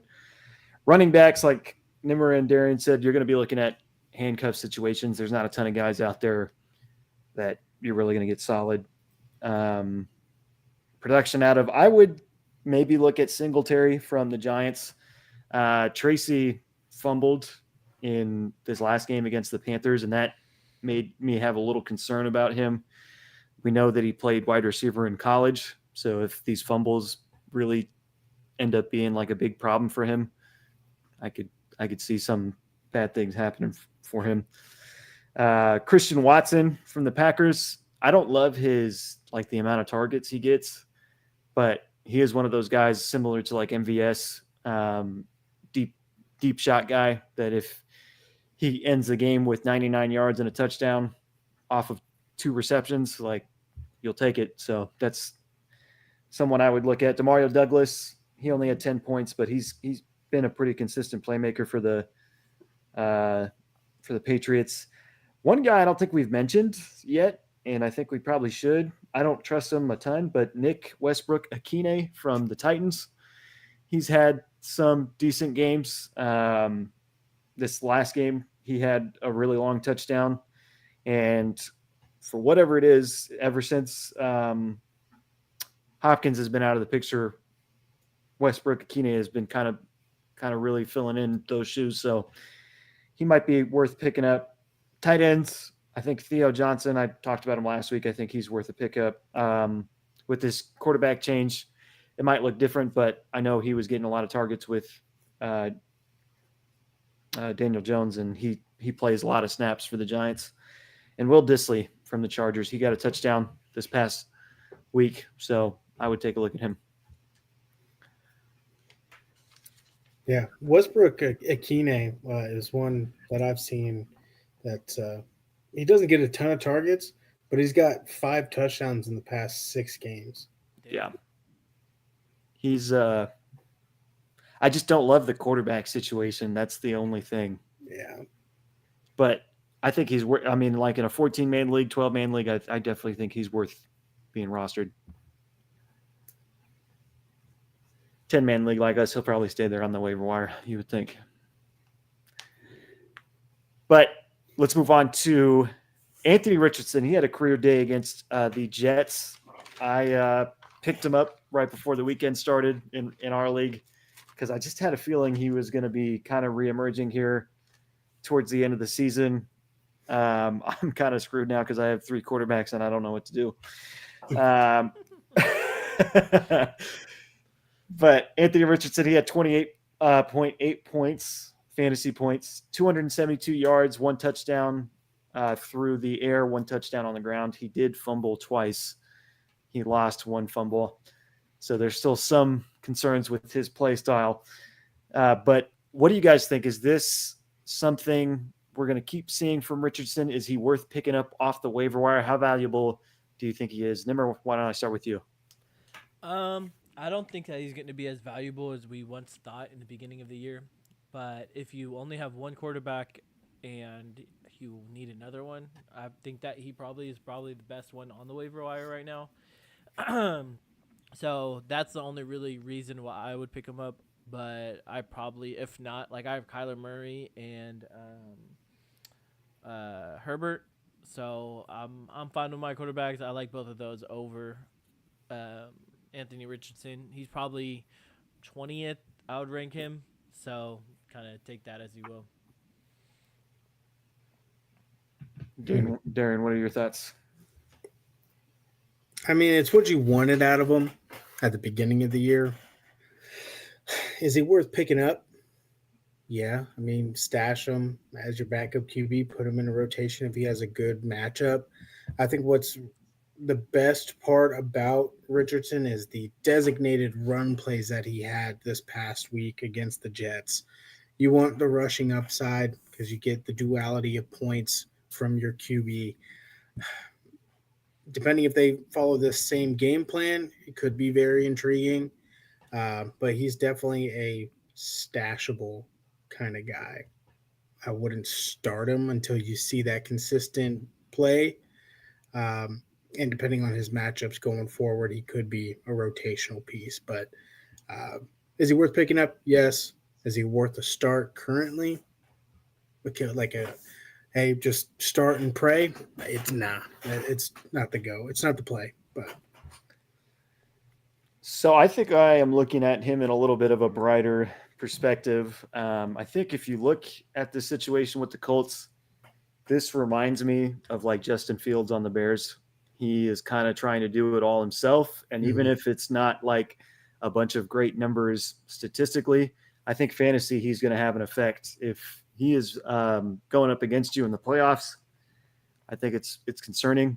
The one thing is his schedule isn't the best. He has Detroit next, which you've seen what they're doing to everybody. They're blowing everybody out. So maybe not the best start there. New England after that, he could have some success there. Week 14, he has a bye. That's a big week for a lot of people. So that's not great. He plays Denver after that. Their defense has been playing well. Tennessee after that, they've been in the upper parts of defending the pass. So he doesn't have the greatest schedule, but I do think he is. I would go as far as to say is he's a must add, just because he could be giving you those rushing performances. Now he's not very consistent. There could be certainly a game where you're like, hey, like say he comes out this next game against Detroit and gives you 18 points, and you're happy with that. And you're like, man, this next game he plays, he's going to do so well. That might be the game he gives you 4 points. So it's definitely high risk, high reward with Anthony Richardson. But I would say the amount of reward that is there with Richardson, I think he's definitely worth picking up. And I would advise you, if you need a quarterback and he's there, go pick him up. Maybe maybe even go as far as a trade towards the end of your deadline here. I tried trading him today, and that didn't work for me. So maybe it'll work in your league, though. Taysom Hill, another very exciting fantasy day out of him. This was the guy that Nimmer said scored 40 points on him. He had 41.52 points in a 50-yard passing, 138 rushing yard performance, 7 receptions, 3 touchdowns in total. I think he threw a couple passes as well. So Swiss Army knife, that's what he's always been. I think this is, in an alternate universe, this is what Tim Tebow was doing. But in this universe, this is what we have Taysom Hill doing. So let me hear from you guys. Is this sustainable? Darian, what do you think? of course not. I mean, especially being labeled as a tight end as your main position to score 41 points. It's not truly sustainable. I don't even think we've seen back-to-back weeks this year of someone putting up over like 40 plus or 30 plus points. I could be mistaken, but I mean, given Chase last week had 55 points, followed up with 26, still a great outing, but sustainability and having that same amount of numbers, it's never the case. The only one I could maybe argue for is Kamara, but back in his prime, and I loosely say prime, we're kind of at the phasing outward point, but I could see possibly Kamara putting up 2 40-point games, maybe 3 30-plus point games in a row, back to back to back. But I don't think Taysom can do that. Is he a good ad? Yeah, I would have it just because you get 3 different types of points, passing, rushing, and receiving. That's amazing. That's what you want in a kind of player like that. But is it sustainable? No. I think he'll probably have a dud week here in the next week or two. What are your thoughts, Nim? Yeah, I mean, definitely not a 40-point game. It's only when he plays me that he's going to pop off. So I don't think that, but I think that you definitely, I don't think that Quad should drop him at all. I think that, especially with the lack of weapons that the Saints have, they might think about incorporating him a lot more into the offense. So that definitely is a plus side, but I don't know. I wouldn't feel comfortable really starting him as a tight end, unless he showed me a kind of consistent, because this is kind of his MO where he completely pops off because people forget about him. And then the next week when they prepare for him, he doesn't do that well. So, should you drop him if you have him? No, don't drop him, but I would at least wait maybe this week or just to kind of see where he is. I do kind of like that there's no other weapons. I mean, MVS is the wide receiver 1. So technically he's the wide receiver 2, but I don't even know if he plays really like I don't know his snap share or anything like that. So yeah, I don't think it's sustainable, but I don't think that you should drop him if you have him. If he's on waivers and you have an empty slot, then I definitely would probably pick him up. Yeah, oh, sorry, go ahead. No, I was going to say, do you both think that he's a viable like flex option? Instead of starting him at tight end, you put him in as your second flex. I mean, that's just for our league, but if we're talking non-super flex leagues, would you put him as a flex? If you have nobody else, I mean, I feel like that's really risky, putting him at flex. I agree. It's really just I feel like he's a boom or bust type of candidate, so you're just hoping for that boom. But yeah, I don't know. That's it. I wouldn't feel comfortable starting him, but if I'm like in my 14-man league, I probably would because I wouldn't have anybody else because it's so thin. But yeah. Yeah, I mean, look, with Taysom Hill, he's the tight end 12 right now, and he's not really tight end, but he is the tight end 12 right now. The one thing I would say about him is you look at the top 10 tight ends. If you look at Taysom Hill's past 4 games before this 40-point outing versus the Browns, he had 7 points, 16 points, 6 points, 14 points. Really, that's pretty comparable to all top 10 tight ends right now. Mm-hmm. So he is a solid tight end starter because no really tight end is doing a lot of stuff. You don't really see a lot of breakout performances this year from tight ends. There really hasn't been a ton of 20, 30-point outings from tight ends. So I feel pretty good about him. He is a very random player. You're going to have weeks like this where you have 41 points. And if you started him, amazing. But you're also going to have weeks where he puts up 4 points and you're hurting inside. And if it's in the playoffs and that happens, like that's going to really feel real devastating. But with the amount of points he's putting up, I think he's worth a start at tight end, depending on what you have. If you're on one of those teams that doesn't really have a tight end, then I think he's worth having on your roster, maybe worth starting depending on the situation. I think the 7 receptions really is what put him over the top in this last game. If he's getting that kind of volume in receptions, like that's really, really good. And, I think this 41-point outing probably has to do with this is a bad Saints team going against an even worse Browns team. So that's kind of what it came down to. But I feel pretty good about Taysom Hill if he is on my team and I don't really have a tight end. So yeah, and just to kind of back that up, like I have Kyle Pitts, who is the tight end 8, I believe, or high 10, like top 10 or whatever, and he gave me 1.2 points. So it's like the tight end position in general is very versatile. So this, you kind of pick and choose. You kind of hope that your tight end gets a touchdown. That's really what the tight end position is. Tucker Kraft, that was the big free agent. Not free agent, but big waiver wire ad earlier this season, like week 4 or whatever it was. Mm-hmm. He had 1 target this last game, scored 0 points. So it's not like all these tight ends are doing really well. True. Our next topic, this is about quarterbacks. I kind of relate this to... I don't know what happened. I kind of relate this to the hot streak that Bo Nix is on. Fantasy-wise, he is the number 7 quarterback. He has been putting up 20-point performances every single week for the past 4 weeks, I think. So I want to see what you guys think. Who do you think wins the most fantasy championships from the quarterback position? Darian, since we already saw yours, why don't you go ahead first? Good old Kirko. You like that. I'm swagging. Hey, swag. Surfing. That's pretty cool. That's pretty cool, guys. It's pretty neat. It's a pretty neat dance.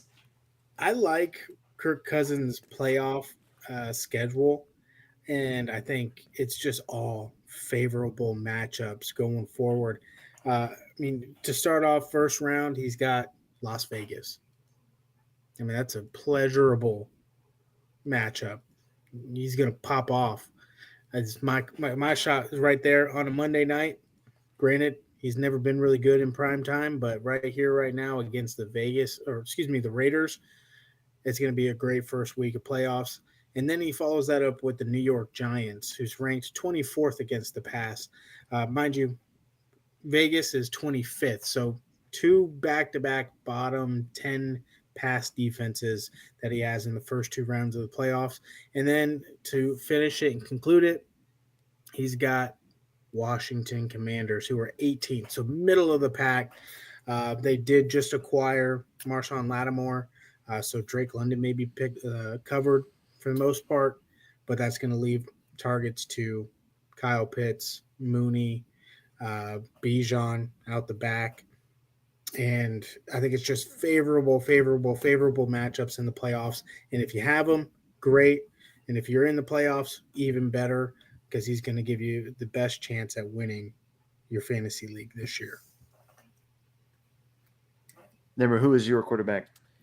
So, fortunately, I have this quarterback in my league, and I think that is Kyler Murray. I think he is honestly the most surprising. Murray. Didn't change it. Kyler Murray. But looking at his schedule, I mean, I feel like pretty much his whole career, ever since that whole contract thing, crap. There we go. God, I've just been so bad with the graphics. I apologize. I'm so sorry. Don't worry about it. But ever since that whole contract thing where they required him to have like that clause in the contract with like he can't play video games or whatever it was, after COD, it started tanking, started doing really, really bad.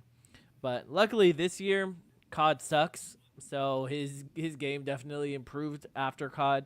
I think that especially after this whole this past week, I think that he has a chance to recover, study a little bit more, and kind of just relax. And his schedule after the bye, he plays Seattle twice, Minnesota, New England, Carolina, and the Rams, which they're all bottom 5 defenses, well, except Minnesota. But they're decreasing as well. So I think that he is going to win a lot of people the fantasy playoffs. Yeah, so mine would have been Kyler Murray. I really like his schedule. No, you're good. I knew you were going to pick him. I had to. I really like his schedule. I think Murray's going to win the most fantasy championships. For mine, though, I picked Josh Allen, and this was the guy before the season. I said he'll finish quarterback 1. He's quarterback 4. He has looked pretty good all season.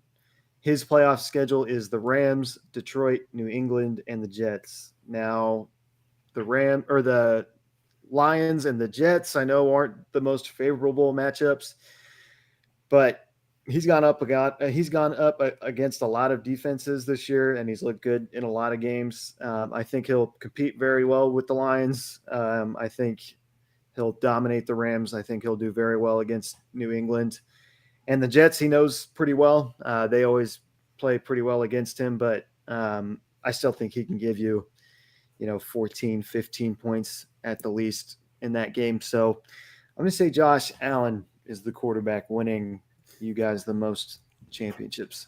One thing that's really impressed me with Josh Allen, and the reason why it was pretty low on him was because, I think Darian mentioned it earlier, where he kind of he was forcing a lot, and I feel like it was this year he's definitely not forcing it. He's being smart with the ball. He's actually being a quarterback in the NFL. So that's one thing I'm really Yeah. impressed with Josh Allen.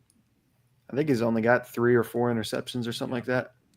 Which I thought it was going to be the opposite. Now that he doesn't have like a true wide receiver, I thought he was going to try to force it a lot and that sort of thing. Throw a lot of interceptions, run the ball, fumble, that sort of thing. Maybe get hurt, but he proved me wrong.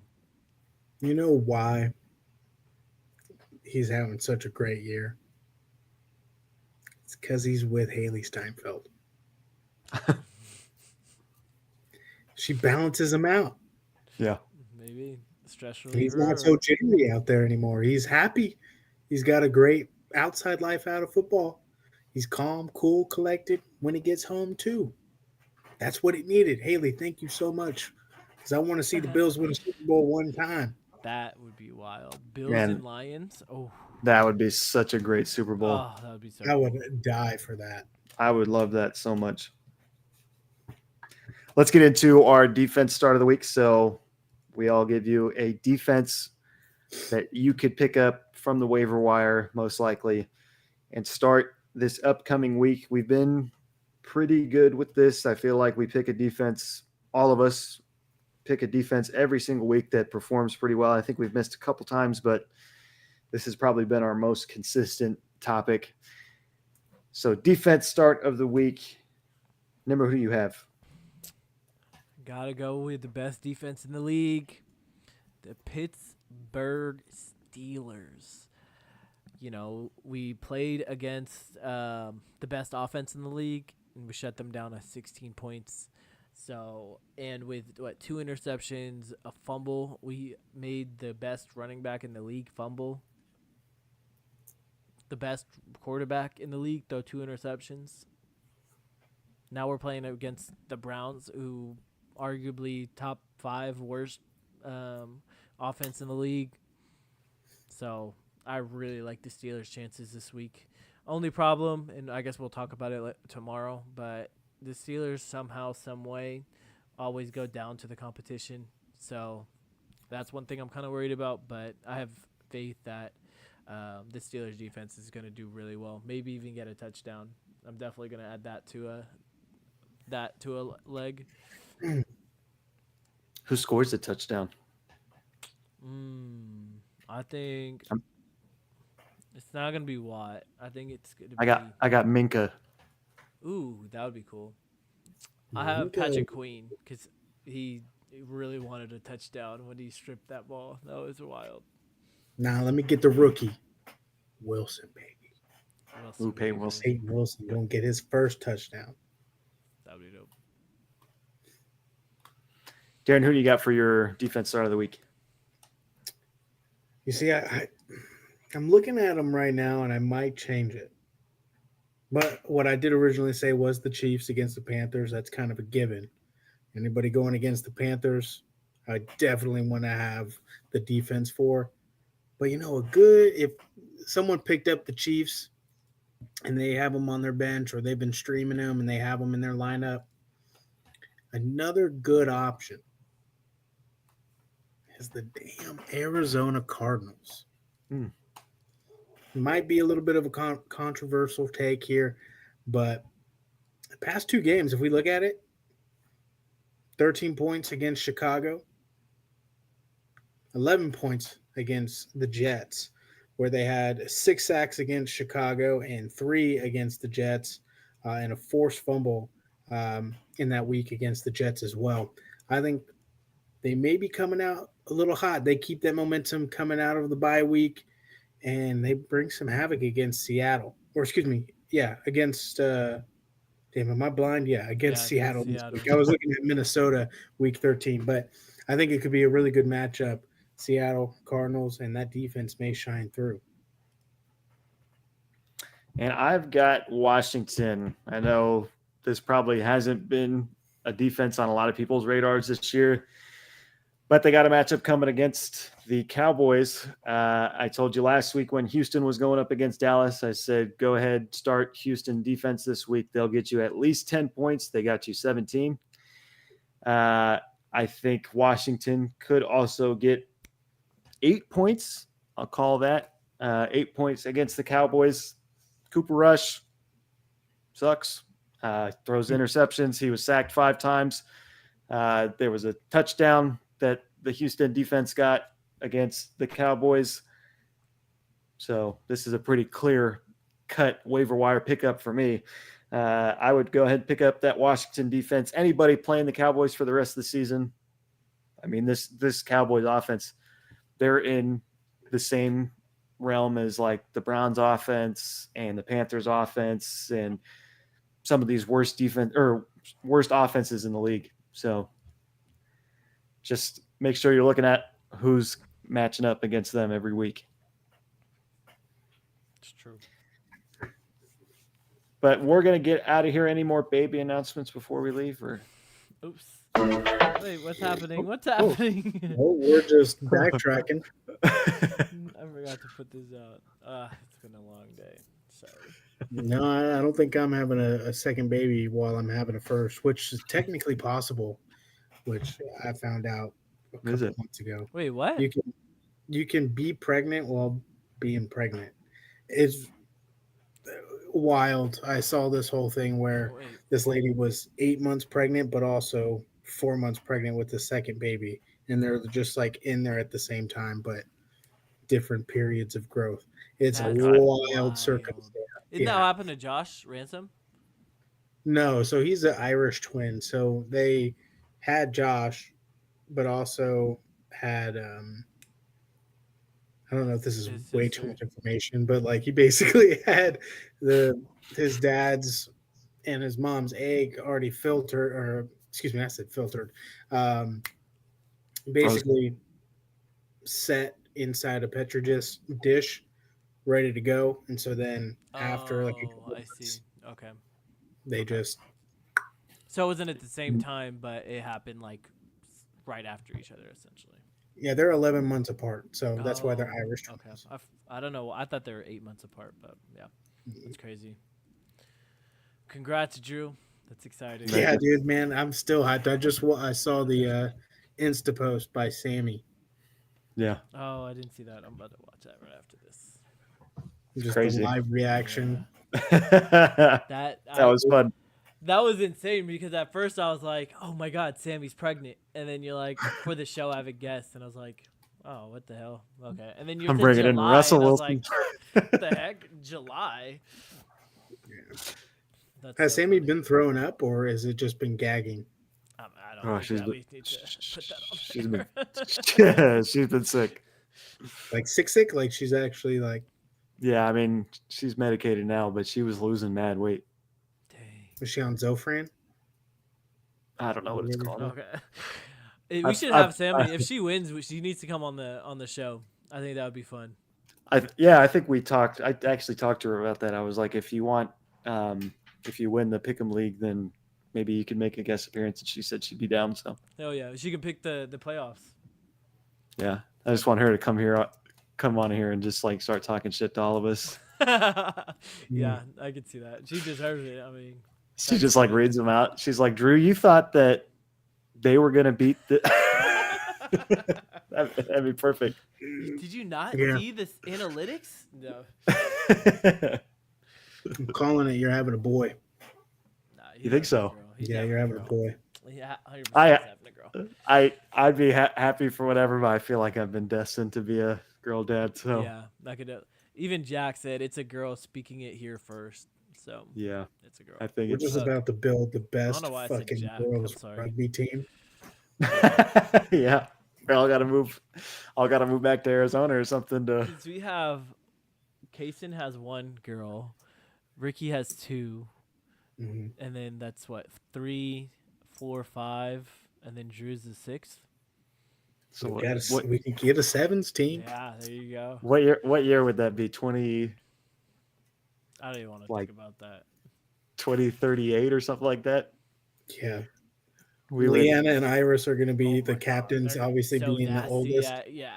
We Well, and they're come back- bro, come they're back to animals. GCU. We play our highlights, and we're like, so these are our daughters. Legacy, baby. You have 10 seconds to hand out all these scholarships. The Or girls, we'll go the to- GCU girls rugby team is really good, actually. I think, right? Yeah, they are pretty good. Yeah. Shout out to the girls rugby team at GCU. Yeah. Hell yeah. They kick ass. Who's Yeah. the coach? Is Lindsay, we call her Lou, yeah? Yeah. I forget her name. I don't know if she's but- still coaching there. I Mm. kind of out of that world right now. But yeah, dang man, that's crazy. So Crazy, if you had man. to choose, I have to Incredible. ask. If you had to choose, it would be a girl because you said you're destined to be a girl dad. I don't really like. I really don't know. Like, I don't really prefer one or the other. I think Crazy. Good answer. I- good answer. Yeah. I really don't. I think my mind's like open to both. I really don't care what it is. I want a boy. I don't want a girl. Like, genuinely, I'm I mean, serious. if I have I know, a girl Darren, or you're a having boy, a girl. I'm so sorry, but go ahead. Sorry. if I have a girl or a boy first, like that next time, I'm definitely gonna want the other gender. Yeah. But this Yeah, this time, agreed. I'm really open to whatever. Nice. It's the first one. Yeah, That's crazy. I feel like I have so many girls in my family. Like, there's only 2 boy cousins that I have. Mhm. Everybody else is girls. Wow. I have 2 sisters. So Is this a the lot first of, grandchild?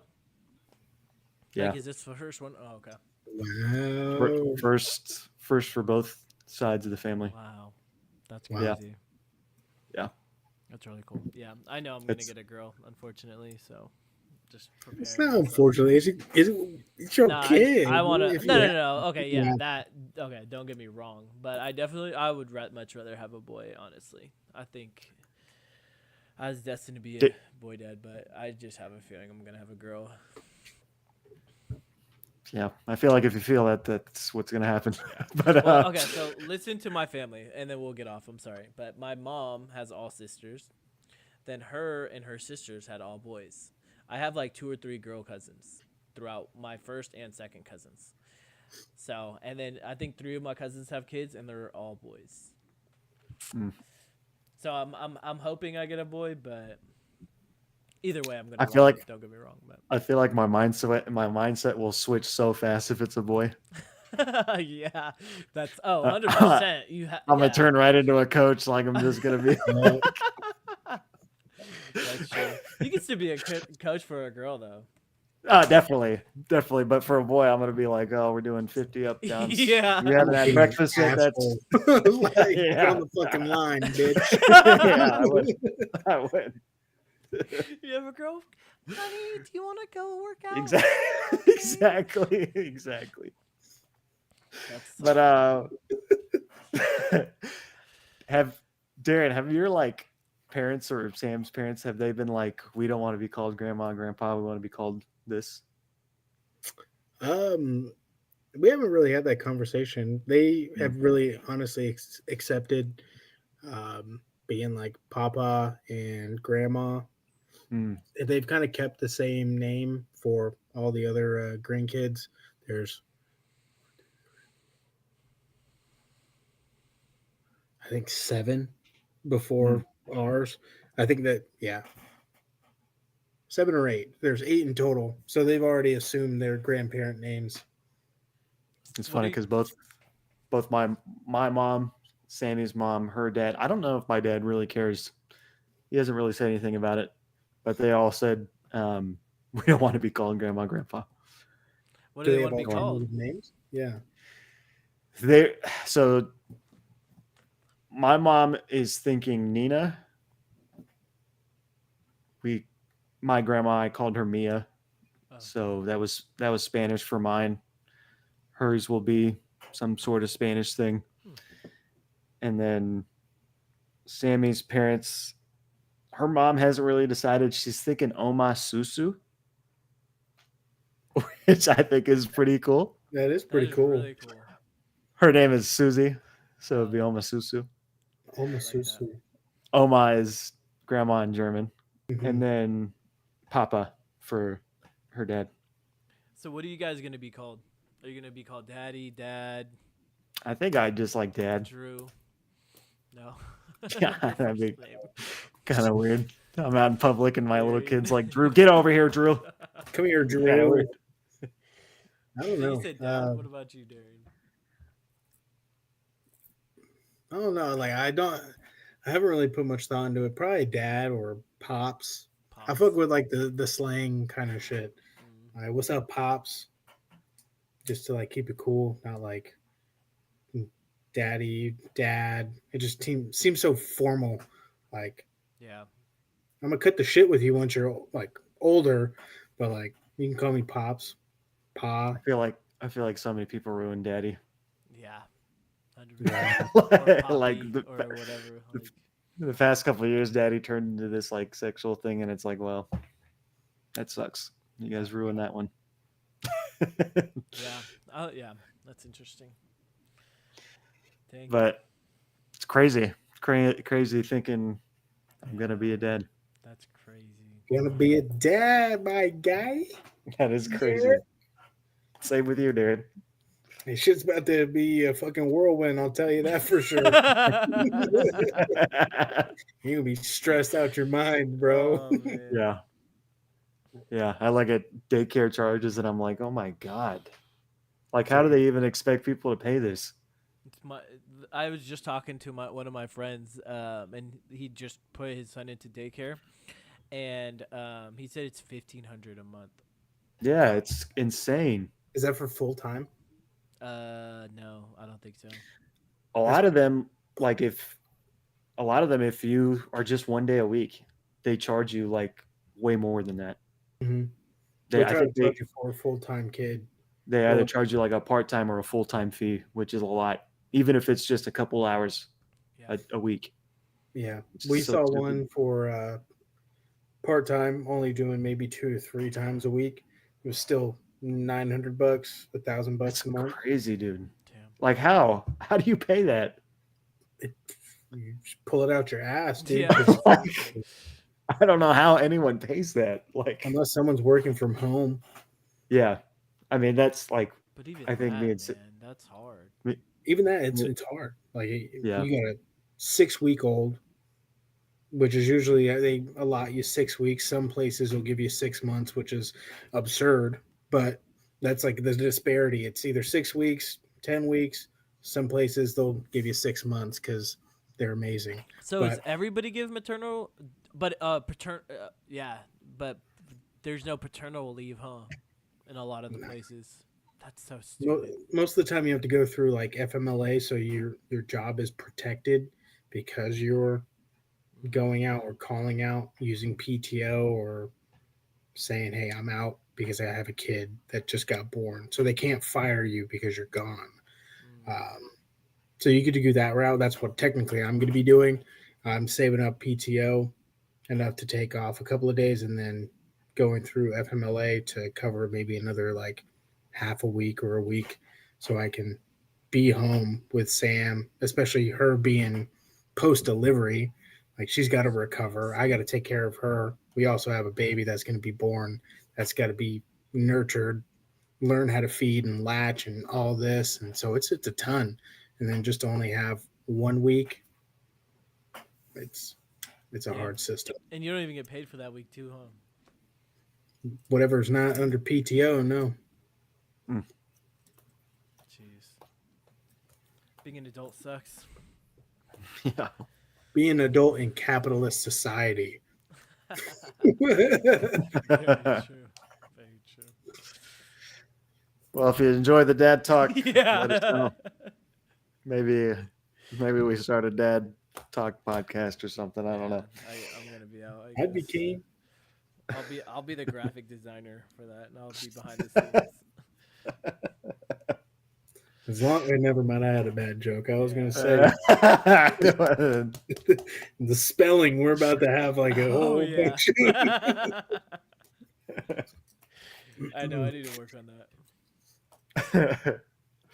But that is everything from us. We will be back tomorrow with our fantasy football talk and probably TikTok live afterwards. Sorry for anybody on TikTok watching. We had kind of a rough week last week, but we should be back tomorrow doing TikTok live.